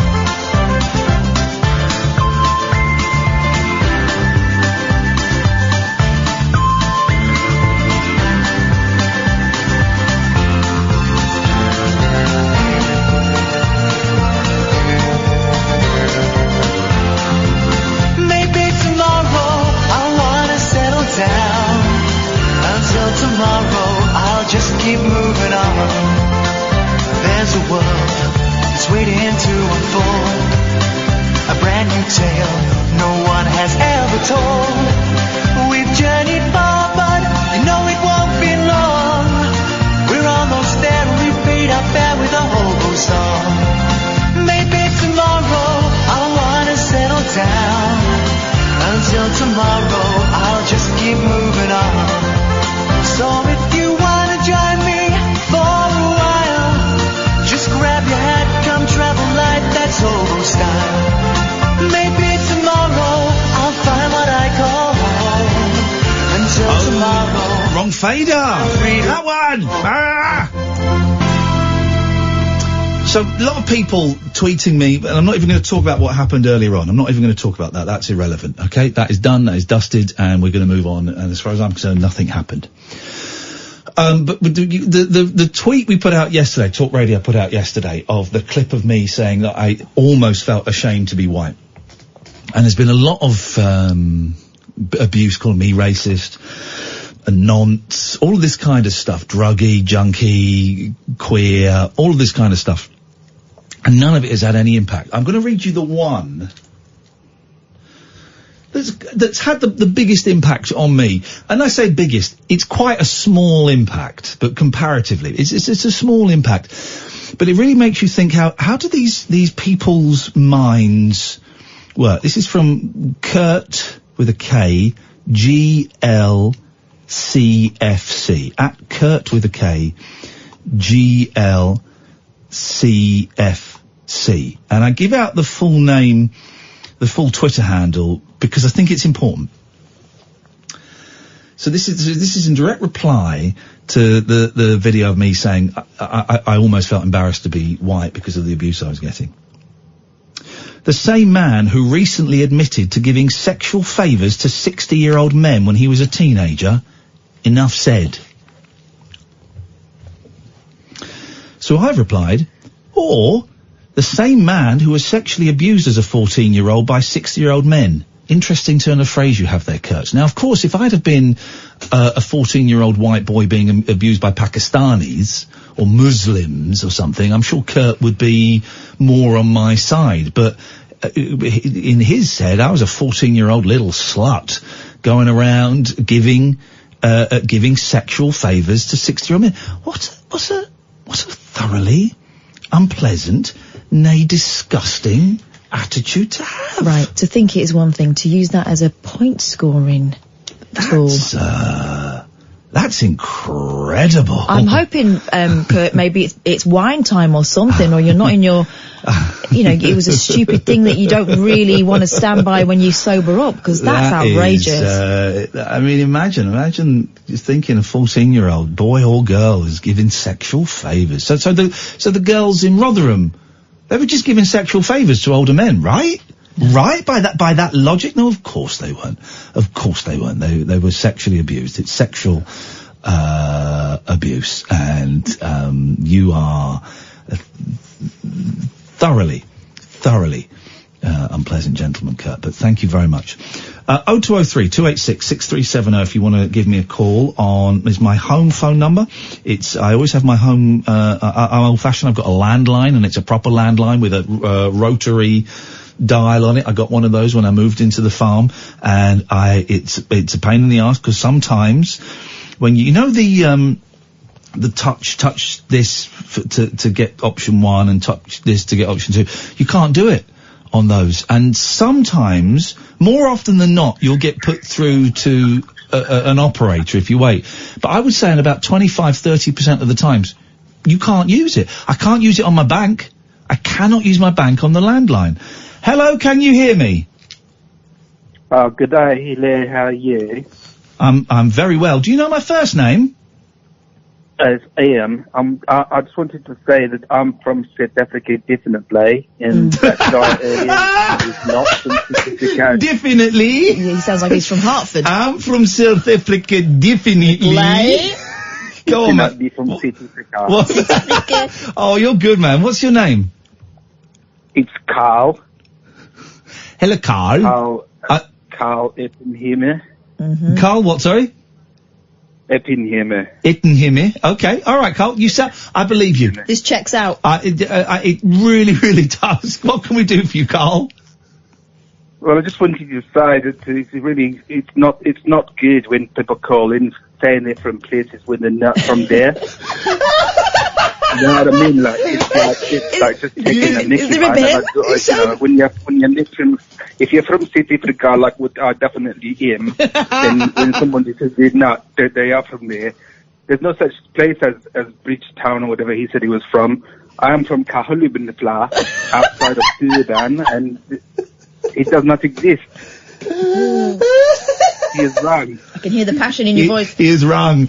There is a minky on my bum. Yes. Do you live in South Africa now? Yes, I'm calling from South Africa right now. On my mobile phone in South Africa. Which they have here.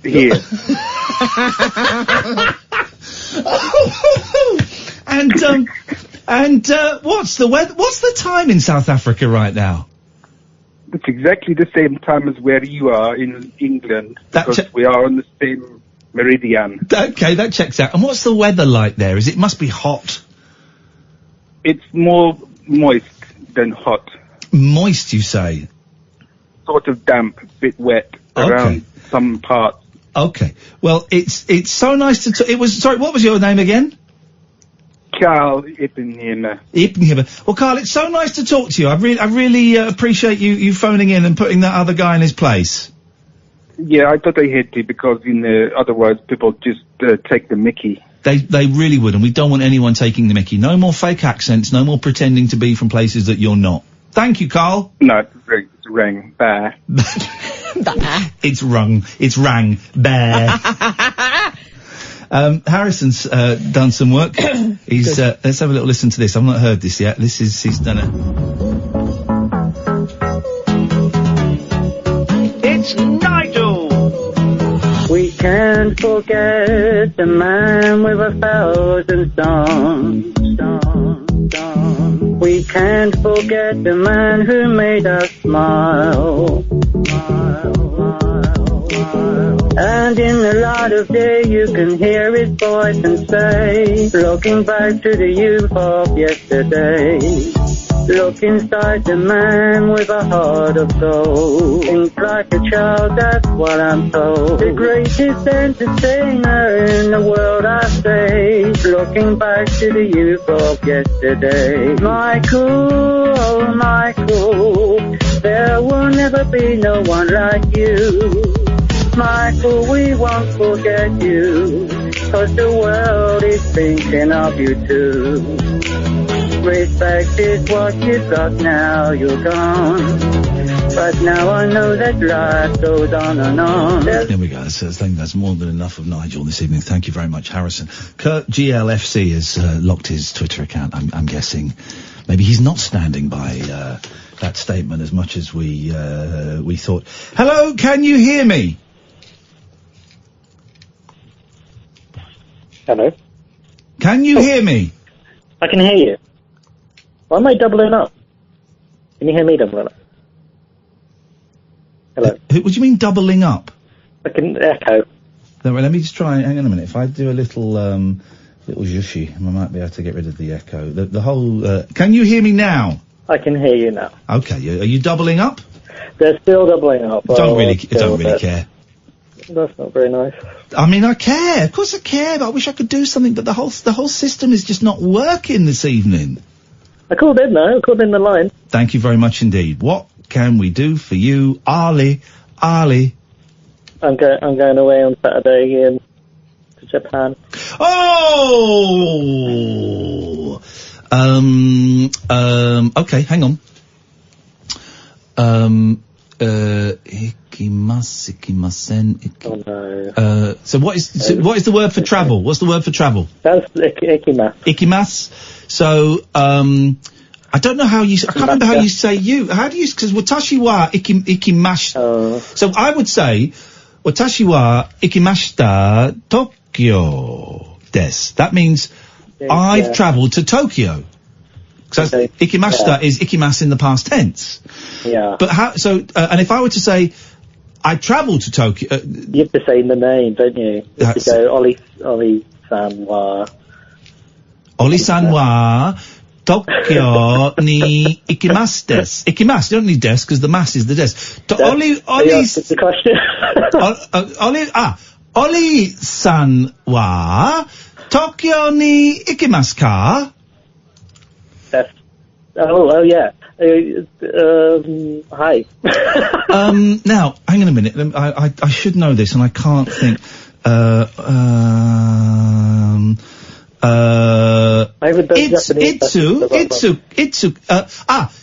Oli-san wa? Yeah. Oli-san wa Tokyo ni ikimasu itsu ka? I forgot what itsu is. Itsu is when, and I'm not quite sure when you put the when in the sentence. Is it before ikimas or after ikimas? I don't know, and I wasn't good at remembering the days of the week as well.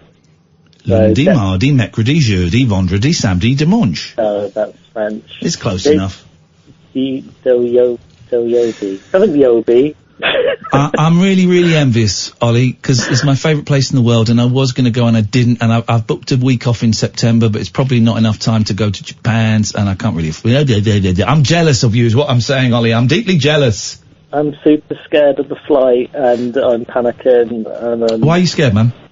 I don't like flying. No, it's not pleasant. I think I'm going to explode or drop out the sky at any time. 12 hours is pretty.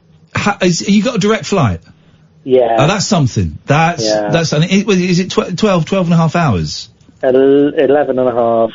Okay. I always think that once you get to 12 and over, then it becomes a different beast. Anything under 12 is tricky, but I think once you're over 12, it's like, whoa. And do you go into Narita? I can't remember. There's it's one when we go and another one we leave. But if you're going to Tokyo, you're going to the Tokyo first. Yeah. Because you got that really long train ride afterwards to get to the city. Going to Shinjuku. Right.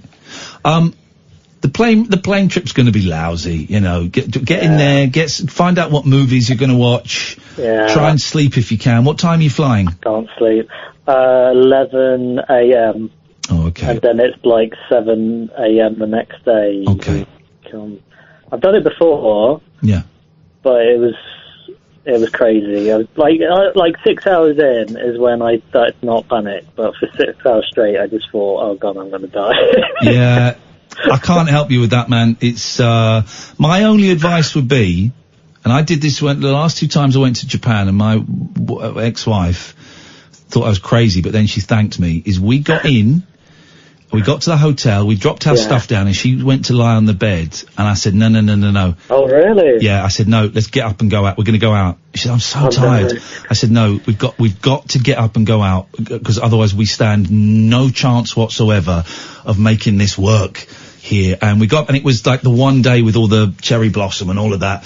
And, we did once we did that, and then the next time we just dropped our stuff off and got in a cab, went all the way across the other side of Tokyo to go to the international game fair. My God, that was nuts. We were like tripping there.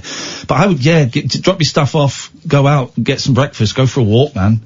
last time I did it, we just fell asleep straight away for a whole day. So you wasted a day? Yeah. Yeah, we wasted a day, but we were fine. The whole trip we were fine. We didn't even feel jet lag, but it was like we just like wasted a whole day sleeping. I did that, and I was only there for 3 days. It is. You do waste a day. I do think when it's a journey as long as that, I just think, right, let's get our money's worth. We have a little line tomorrow if we need it. Let's get our money's worth. Let's go out. Let's go and eat. Let's go and smell it. And you kind of wake up a bit and then have an early night. Push through it. Didn't we do that when we went to New York as well? We just carried on. Oh God, and it was boiling, wasn't it? Yeah. It was absolutely boiling, and we went to Central Park. He wouldn't let me have a kip. No, because we had to get into the groove straight away, and we went to Dakota Building and Stardust and all of that. Ollie, you're gonna have such a good time, man. I'm so jealous of you. Yeah, I'm going for 3 weeks, so it's quite I'm scared. It is quite. That's quite a long time, mate. Flip the leg. Enjoy it. Here's my prediction, language-wise. First week, oh my God, what have I done? I don't understand anyone. Yeah. Second week, words start to filter through. Yeah. By by the third week, you'll be forming responses.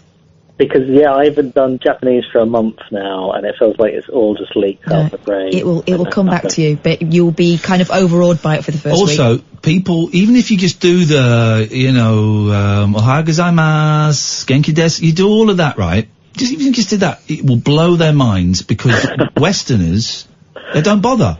Westerners, particularly in Tokyo where you don't need to, because everyone speaks English, but Westerners don't bother because they're scared of it because it looks like such a complicated language. Every time I attempted to speak Japanese, people were blown away that I'd made the effort. Yeah, that's what I did last time. We just used Google, and we didn't bother. We tried to just repeat what they said. Yeah. Yeah. Have a wicked time, man. Yeah. Thank you. Safe travels. If you get a chance to, I know the time difference is crazy over there, isn't it? So. Yeah, I don't know what times when. But if you're up and you want to Skype us, then let us know and we'll make it happen. All right. Cool. Nice one, man. Best enjoy the flight. I know you won't, but make the most of it if you can. Hello, can you hear me? Yes. Yes? Is that Ian? And is that Kit? Hello? Kit and Ian? It's Kit and Ian, yes. Yes, I'm a big fan of the show.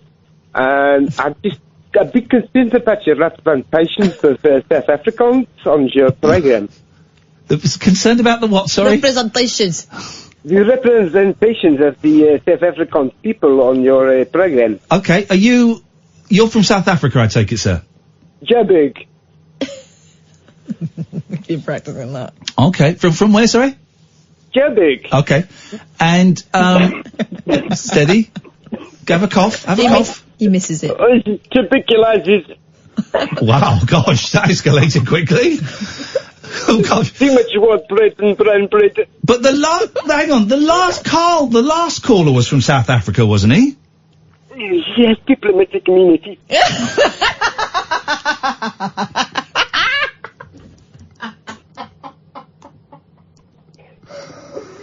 Is it an injection? Either way, I find it's all very offensive.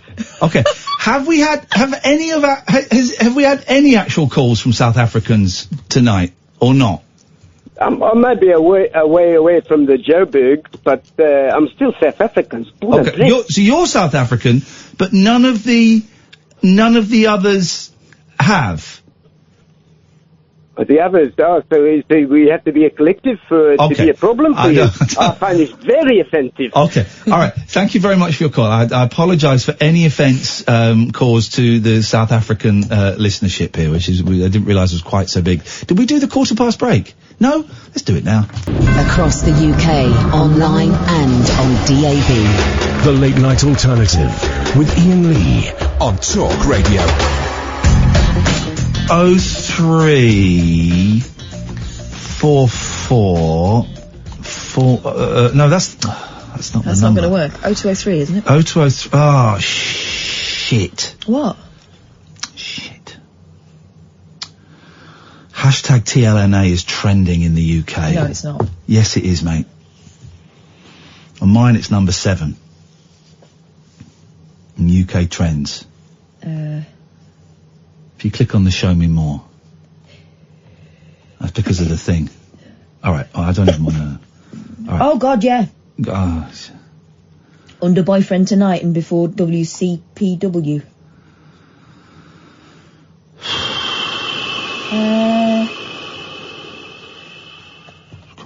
Can you delete a trend? How do you delete a trend? I don't think you can. Okay. Can anyone... No, it's not, don't even talk. I don't, just not do a thing on it, it's fine. Alright. Let's, hello, can you hear me? Hello? Hello?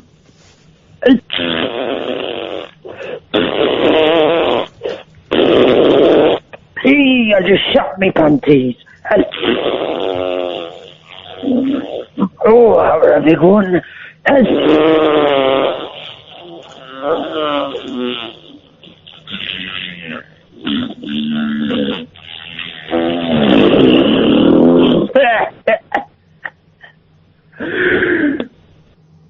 Okay. Hello, can you hear me? Yes. What can we do for you? Hi, I'm here again with 3 more exclusive reveals for the Strictly Come Dancing lineup 2019. Oh, by the way, thank you for writing my script. I don't know if you saw, it's Christian, isn't it?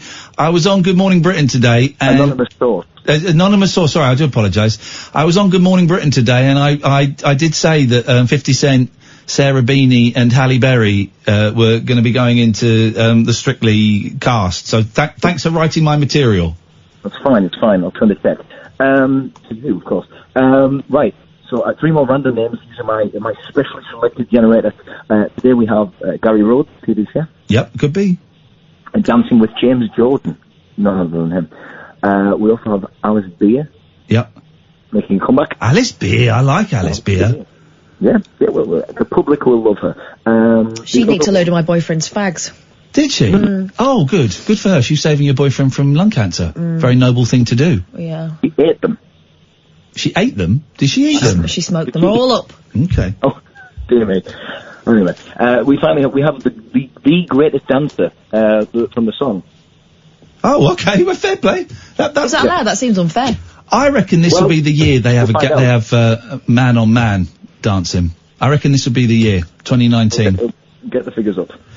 Quite literally. Get something up. Whoa, blimey! Thank you very much indeed. 0203 286 6370 because the switchboard is down, so we're using my my phone. Hello, can you hear me? Hello, is that Ian? Yeah, can you hear me? I can hear you, yes. I can hear you very well. I've just turned the radio down. Thank you very much indeed. Who are you and what can we do to help you on this fine, fine evening? My name's Dave, and I'd like you to apologise for what you said about my mother earlier on. No, I'm not going to. Why not? Because you called me a dick. No, I didn't. Call me a D-I-C-K. I spoke out letters. I spoke out letters, never said it. No, because you're too much of a coward to call me a dick. But, didn't want your mum to hear. But you called my mother. That's not fair. Or did I call? I didn't call your mother. I haven't got a phone number. No, you said derogatory things about my mother. What did I say that was derogatory about your mother? I don't remember saying anything derogatory. Well, you know what you said. Yeah, I do, but I don't think you do. I think you're making up something that I didn't say. No, I'm not. I'm not at all. I've not been derogatory to you in any way. You've not been what? You've been derogatory to me. I've not been derogatory to anybody in your family. You called me a D-I-C-K. No, I didn't. I just spelled out the letters. Yeah, you called me a D-I-C-K. Well, you make that what? Yeah, you said, point 3, you are a D-I-C-K. So you called me... I just spelled out letters. No, you didn't, you can't spell, here's the thing, you can't spell out letters. You're so thick, you can't spell out letters, you spell out words. You said, Ian, you are a D-I-C-K. You're allowed to spell out letters. Yeah, you are, but it's rude, and I'm allowed to talk about your mum. And you were very derogatory about What did I say that was derogatory? Because you've heard something that I didn't say.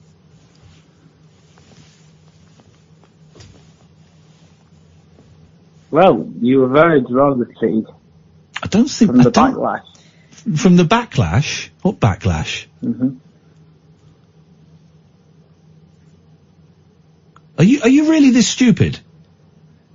Or is this a character? No. I'm not stupid, no. Okay, you sound stupid. Do I? Very. In what way? Well, in a stupid way.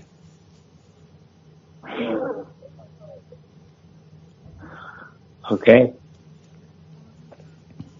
But I am not stupid in any way, shape or form. You are stupid in every way, shape and form. I have been educated to degree level. What degree? I have run companies on my own. What is this? Are you Robert? Oh, is it Lister? What's his name? What was Lister's first name? Yes. What was his name? I have been educated. My friends. Dave, wasn't it? My I friends are doctors and lawyers. You're a fop, Reeves. I've been educated to the highest degree. I'm friends with lawyers, doctors. People of quality. Yeah. What was his name? Nigel Lister, David Lister. I think it was Dave, Henry. wasn't it? It wasn't Dave. Let's check. Lister. No. What was his name? Anyway, you're talking. My name's Dave. Yeah, I know your name. I know you're pretending your name's Dave. Right, what's your point? Graham, listen. You're one of the most. Listen, you're one of the most boring, rude people I've ever had the misfortune to speak to. Why? Why? Because you're boring and you're rude. Because you're boring and you're rude. Oh, okay. Disappointing. Must be, to find that out. Yeah. Yeah, must be. Maybe it is, but you were derogatory early on. Yeah, and you're boring and parents. You're boring and rude. But I would not, reiterate the same thing back to you. So I think it's low. What is low? The lower. I suggest you go to bed. Mum's waiting. Mum's waiting. I suggest it's time for you to go to bed. I heard what you said, and I would not go to your level about mum's waiting, derogatory level. What's wrong with mum's waiting? There's nothing wrong with mum's waiting. Because you cannot handle my I think your mum can handle your conversation, debate. In any way. Debate. And you have to go. When are we going to have this debate? You have to go low. Did you ever go? You're thinking about your mum's low bits. I've not mentioned that at all. That's outrageous. You have to go low about me, not about my parents. You have to go low about me. Dude, all I'm saying is it's time for you. It's time for you to go to bed. You cannot handle a legitimate debate. What are we doing? We're not even debating anything. There's no debate. You're a boring drunk. Parents and call the person who's debating with a low person. You're a boring drunk. Talking about the parents and this, you're a boring, rude. You are a boring, rude drunk. You cannot. You don't even know how to use a phone properly. I can't even hear you. You're so stupid. You don't know how to use a phone. You cannot have any debate on any level, Ian Lee. Well, what do you want to debate? We haven't had a debate. All I've said is Mummy's waiting for a little soldier. Lowest level. Mummy's waiting for a little soldier. The parents of myself. I've never mentioned your parents. You did just then. No. You literally just mentioned my parents. In context to what I've just said. Yeah, you literally just mentioned my parents. You cannot have a debate on a normal level unless not with a drunk, lower, not with a boring, not with a boring, rude. Not with a boring, rude drunk. I can't know. No, you can't. No, not with a boring, rude drunk. I can't know. Ian Lee, you cannot. You've got to agree. You cannot have a debate unless you go derogatory. I will. Let me. I will fix that sentence. I cannot have a debate with a boring, rude drunk who's got a mummy fetish. Well, that last part of the thing is mummy fetish. What's that supposed to mean? Huh? You can't have a debate With a drunk, rude mummy's boy. And then you have to put some sly. You wouldn't let it lie, would you? Silly. I would have let it lie. You wouldn't let it You lie. let it lie, though. You put what in her bottom? To make it not worth arguing about. I'm not arguing. Don't argue about your mum's bum. Well, what are we debating? The fact that you're a boring, rude drunk, right? Those are facts, yeah?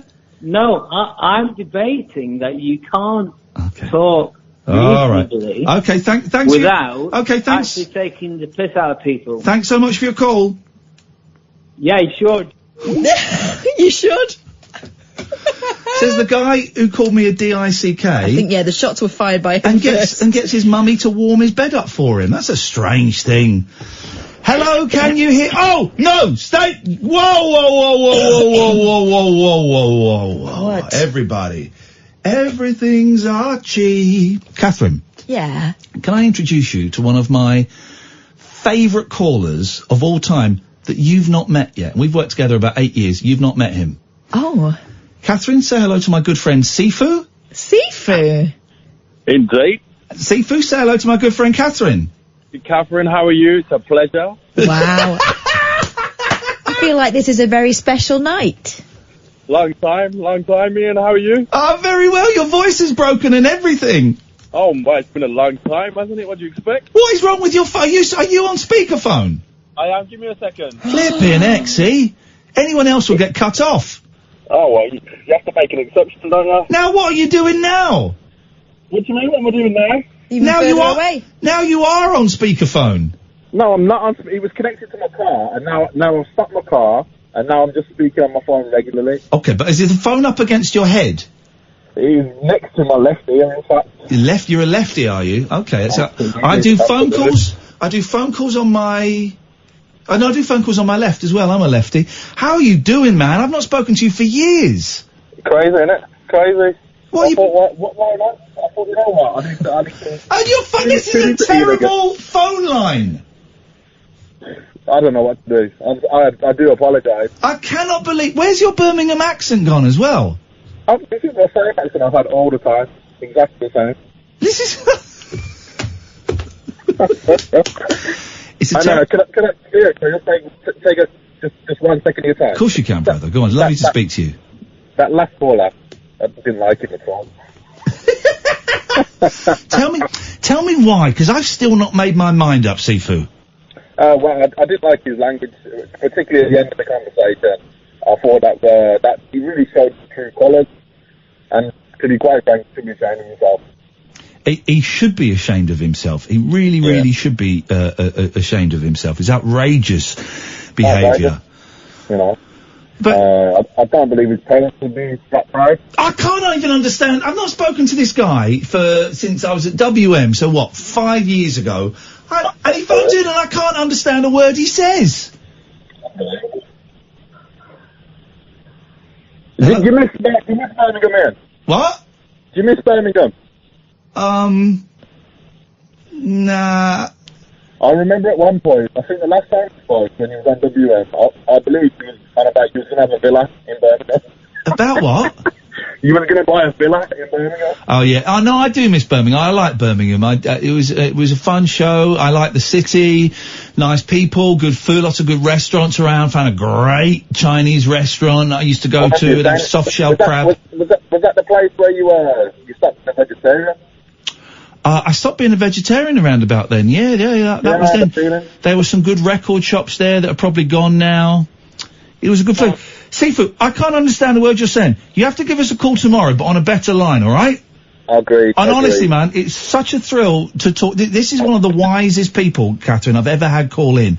He's a joy, he's funny, he's wise, and he's such a nice bloke. And I was so thrilled when you sent me a little message on Instagram, brother. Honestly, it's nice to talk to you again. Not a problem, Ian. Not a problem. But just very quickly, are you happy? You well? Yeah, I'm incredible. Good. Give us a call tomorrow or next week if you can. It was a very nice to say hello to Kathleen as well. There you go. You see. Yes, I feel the same. Nice to talk to you, brother. I'm going to let you go because it's an awful, awful long. I'm buying a new phone. Wow. How are we spelling Sifu? S-I-F-U is how I do it. This is Talk Radio. Experience the unconventional. Hello. The unpredictable. Don't you think that's a bit weird? And the completely unorthodox. It was my birthday. With rule-free Iain Lee. I was just trying to generate a bit of content. The Late Night Alternative with Iain Lee. Hate alarm clock. Hate going to work. On Talk Radio. Hello. Hello, is that Limmy? Hello. Hold on 1 second. I've just got my iPad playing some tunes in the background. This calling, please. This is Iain Lee. Is that Limmy? Hi, Ian. How you doing? Yeah, it's Limmy from off the Daft Limmy on the Twitter. Okay. You right, man? How's it going? Sounds more like Billy Connolly. Yeah, I'm good, Lim. No, Billy Connolly was more, you know what I mean? No, it's not me. It is me. Okay. I just wanted to say, I heard what you said earlier, and you're cancelled, man. You're cancelled. Come on, don't cancel me. Has condemned. Don't cancel me. No, man, it's too late. You're cancelled. I've said so, and the wee bairns have been turned against you. Okay.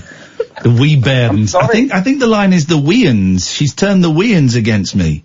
No, that's what it was back in the original concept, but now it's been changed because of the new rules from the EU. Okay. Anyway, so yeah, I just wanted to call and I'm really sorry to have to do it to you, but you're cancelled, man. Okay, thank you very much for the cancellation. I appreciate that. I mean, that was. Hello, Sharon. Can you hear me? I can indeed. Can you hear me? Yes. You sound like you're on speakerphone. Hold on, I'm just going to turn that off. 2 seconds. What is Can you wrong? still hear me? Yes, just about. Is that better? That is. But are you still on speakerphone though? Hold on. This is all me. It's all my fault. Here's the thing. When I ask if you're on speakerphone, A, you shouldn't be. B, get off speakerphone. And stuff. I'm on speaker language. Right. Well, get off speakerphone. I'm trying. Hold on. I've got this silly phone that won't work. Right. All right. Go on. Hello. Can you hear me better? I can hear you now, Sharon. Yeah. How you doing? Oh, that's much better. I'm fine. How are you? Yeah. Good. Thank you. What can we do for you tonight? Well, it's just listening about, different languages and that. And back in the 80s, when I was younger, obviously, I couldn't be older, could I? Unless I've gone back and forwards in time. What? But, there was a language called gibberish. Did anyone know gibberish? Well, no, gibberish wasn't a language, was it? It was just when people spoke nonsense. Well, they all spoke nonsense. I don't think the whole world bloody speaks nonsense now, really, doesn't it? You all remember me from the Flat Earther girl. Tuzza, UK. You're the what? It's not a great line here. Well, you're what? Tuzza, UK, the Flat Earther girl. Oh, yes. Okay. Okay. Are you still believe in the Earth is flat? I don't know, but the whole world is flat anyway. I would say it don't matter what bloody shape the world's in. It does. Well, it does when you're telling kids and stuff. The world is definitely roundish. It could be roundish. It could be. Be careful with it on its back all the time. Okay. Well, but we know yes. Anyway, go on. Yeah, gibberish. I don't know if anybody out there would remember it. It was like a kind of made-up kind of language, but it kind of clicked on. And I was thinking when you were talking to people about different accents and languages and stuff like that, I was thinking, that reminded me. But I don't think gibberish was actually a language, was it? I don't know. That's what I'm saying. Did I invent it myself, or did... No, it was just a thing. It's just like you're talking... Here's the thing. You're talking gibberish now. Exactly. That's what I'm saying. But no, it was really weird. It was like, if you say hello, it used to be hello, go, which is really weird, isn't it? Well, it depends how much you've smoked. Well, I've got plenty of friends that smoke. Smoking smoke. That's the best stuff to. That's the best stuff to smoke. Is the smoke. The smoke, but you see they bring out them vapor pens then, don't they? Which is good because you can use that in public. But even that has to be. But here's the thing, everyone smokes weed in public now. Me and Kath went to see a play, which we didn't get to talk about. We'll talk about it. We'll talk about it tomorrow because we forgot to talk about the play. We'll talk about it tomorrow. But we were walking through London. Everyone was smoking weed. Was they? They was. Well, me and my friends, we went to Birmingham the weekend just gone. We've been to Scuffy Murphy's. I don't know if you know it. No. He's in a band and that. And all you could smell was the old ganj, the reef, and all the way through the city and everything. Put your hands on. That was the reef, wasn't it? That was the reef. Yeah, the reef, I know. That was the reef. I like the But reef. gibberish is a language. Okay. Okay. It's addition to nonsense words, phrases and sentences. This is also a language called gibberish. Right, you've just Googled that. No, I haven't. You just... How can you prove I've Googled that? Because you suddenly became an intelligent-sounding robot. I am an intelligent... You think the Earth is flat? Pig Latin, okay? It's used to people Okay. who want to play games with secret language. Okay. All right. Well, thanks for the call, Sharon. That's all right. And well done for not swearing this time. Good evening, Andrew. Hi, Ian and Catherine. Hello, Andrew. What have you got for a last? A sensible... Well, don't speak too soon. You're right. What you got for us, Andrew? I was thinking, I genuinely wondered if, you realise how sexy your voice is, Catherine, and I'm not taking the mic. Genuinely. And I'm not trying to be creepy either. And I thought I'd phone up and then ask... You may not be trying to be creepy, but... No, but genuinely, I listen every night. I just really like your voice, and I was wondering, what is, either of your favourite voices, to hear? Just speaking voice? Okay. What would you like Catherine to say to help you through the night, if you know what I mean? No, I don't. I'm not trying to make it seedy or anything. I just, some people have got a really nice speaking voice. And Thanks, you Andrew. just I really feel like appreciate it. that. That's very kind of you. No worries. Oh, you seem to have gone a bit giggly. I think you've got a really nice accent, Andrew. Where are you from?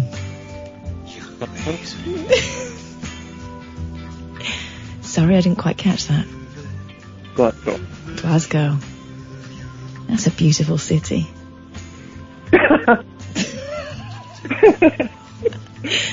Anyway, Andrew, thanks so much for your call.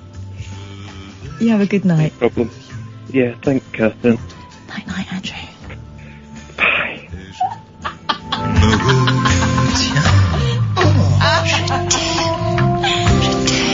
You know, this isn't a sexy song at all. It's about someone going through the motions and not enjoying it. Still anyway, sexy to me. as long as you're cool with that. Hello, Dave. What, Ian, or cuz? What? All right. What on the back? Easy. Geezer. What you got for us? Yeah, well, not to pour scorn on the previous girl who was on, but surely somebody who believes in flat Earth just very quickly believed that she brought up the entire concept of gibberish. It's a bit of an insight into her mind. She did think that she'd created gibberish. Yeah. I think she thinks a lot of things at the moment. Yeah, well, good. I like Sharon. She hasn't called for a while, and she didn't mean to swear, did she? Yeah, but It was just one slipped out. Well, either way, my reason I'm calling is I don't think you should be able to let it slide. What you said. Oh, come on, Dave, mate, please. We've moved on from that. People are just... No. There's a difference between saying things and doing things. Right, I have apologised for that. I have apologised for that. People are tweeting about it. There's enough shit being stirred by arseholes like you who think that you want to... No, it's annoying me. Mate, there's a line. Yeah, Dave, there'll be a line in your face in a minute. There's a line. All right, get lost. Idiot. Right, I apologise for it. First of all, it's just free speech, right? I apologise. It was a really ill-judged joke. I don't know what more I can say. So, screw you. What have you got, Catherine? Idiots. Okay, well, we can keep the music on. Oh, okay. This is the man who's the most... Oh, turn it it down a bit, love. Come on. Can't hear you. The music's too loud. Turn it down a bit, please. Sorry, Don't be peevish just because you've got your back up. Okay. All right. So this is a top tip for anyone who's going on Tinder. From the most popular man on Tinder. Here we go. He's called Stefan Pierre Tomlin, officially Tinder's most right swipe man, so he knows how to get ahead. Is right good? Right is a bit of all right. Left is leave it. Left alone. Okay. Right. So, Stefan Pierre tells her son the best time to be on there, swiping, is on a Sunday, 2 p.m. Peak time, he reveals, because everyone's so hungover, feeling a bit sorry for themselves, and literally everyone is indoors on their phone. They've had their roast dinner, and they just sat farting on the sofa with their hands down their pants. Exactly, especially in the winter. Okay. He also found personally that people are also trying to plan their week with dates in the future. So if you can stomach some late-night Tinder reconnaissance, then Stefan Pierre also recommends sitting down and swiping for new matches after 10:30 p.m. on a weeknight. Yeah.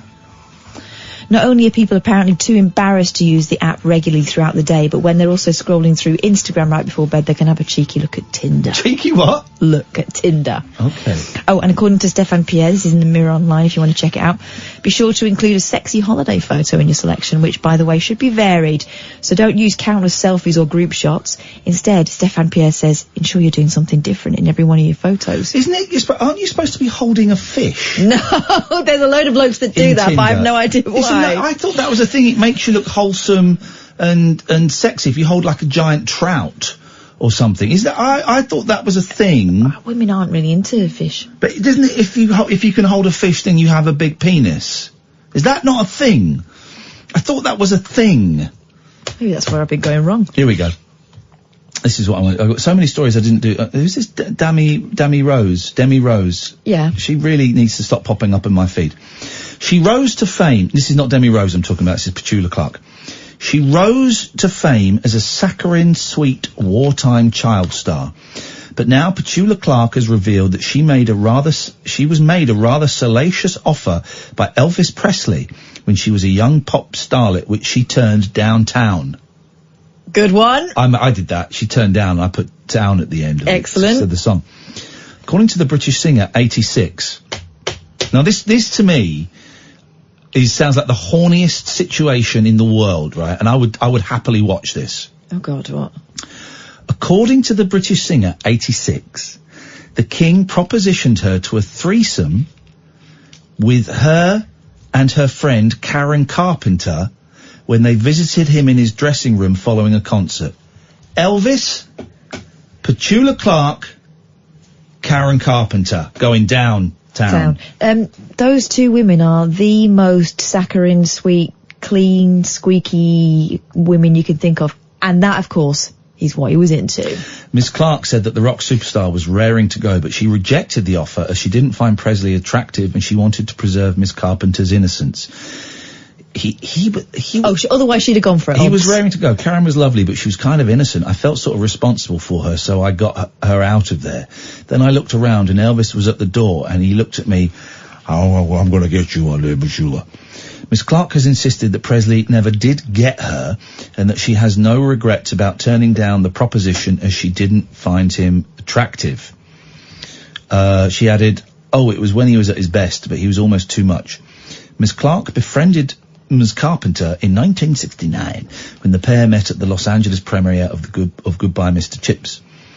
The 1960s pop star still lives with her spouse in Geneva and has described their current relationship as difficult to explain. He has his life, I have mine. How can you talk about that? Personal relationships are complicated and it's very difficult to explain that to the world. What? Last year, Miss Clark revealed she'd found love again with another man, but doesn't appear to be set to divorce her husband anytime soon. What's the point? There is someone and it's very nice, and Claude knows about it. There's no secret, she said on Loose Women. We became friends first, and the romantic side happened later. I think that's pretty good too, because it's not a frantic passion thing. It's good to be friends with your man. Golly gosh. Golly gosh. Petula Clark. Wowzers. Very popular in France, Petula Clark. Yeah. She's, my French exchange partner's mum used to like Petula Clark. Petula Clark, come in, Paula. She sang in French, didn't she? Didn't she live in France for a long time? No. Yes. No, she Yes. didn't. Nope, she didn't. Paul will know. Paul will Sheila lie. Clark. Paul will lie to back you up. No, she lives in Switzerland. Her husband's Swiss. Didn't she used to live in France? Geneva. I don't think so. No. And I think she learnt Swiss via kind of sleep. She had tape machines under the pillows or something. I interviewed her once. She was talking about it many years ago. Yeah. In the 90s, she was in a musical in the West End, Love Gone with the Brothers. Wind. Oh, Gone with the Wind was open and closed in the blink of an eye. There you go, you see. Tomorrow wasn't another day for You know, them. it dawned on me. We were shown Gone with the Wind in history at school, right? But she didn't, the teacher, Mrs. Williamson, didn't fit it all onto one tape, right? So it was all on one tape apart from the last 15 minutes. And then she said, oh, I'll bring the other 15 minutes in next week and we'll watch it then. And she never did. I've never seen the last 15 minutes of Gone with the Wind. I kind of know what happens. The house burns down and, but I've never seen it. Frankly, my dear, I don't give a damn and all that stuff. Yeah. It's one of those films that's got like a false ending halfway through it, and then it kicks off again. Oh, it's long. It's too long. Oh no, it's Oh, no film can be too long. I love a long, slow film.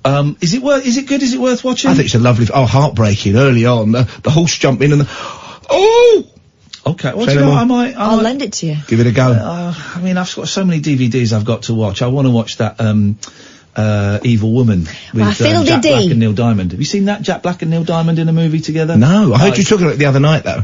Diamond's only in the last 20 minutes, but it's a really dumb comedy. We got 30 seconds, Paul. It's yours. Okay, 50 years ago this weekend, Elvis Presley appeared triumphantly at Vegas. He'd been there in the 50s and died like a louse in a Russian Yes, he beard. did, didn't he? Yeah. We've got a man on who worked with him on the comeback special we've spoken to before. Yeah. But 55 years ago this year, this man directed Tammy, Teenage Music International. Oh, hosted by Jan and Dean. Which also had the Beach Boys on it, Yep. Joey and the Pacemakers, the Rolling Stones, James Brown and the Yeah. Supremes. We've got his memories coming up on the show after 1 a.m. Wow, okay, this is Talk Radio.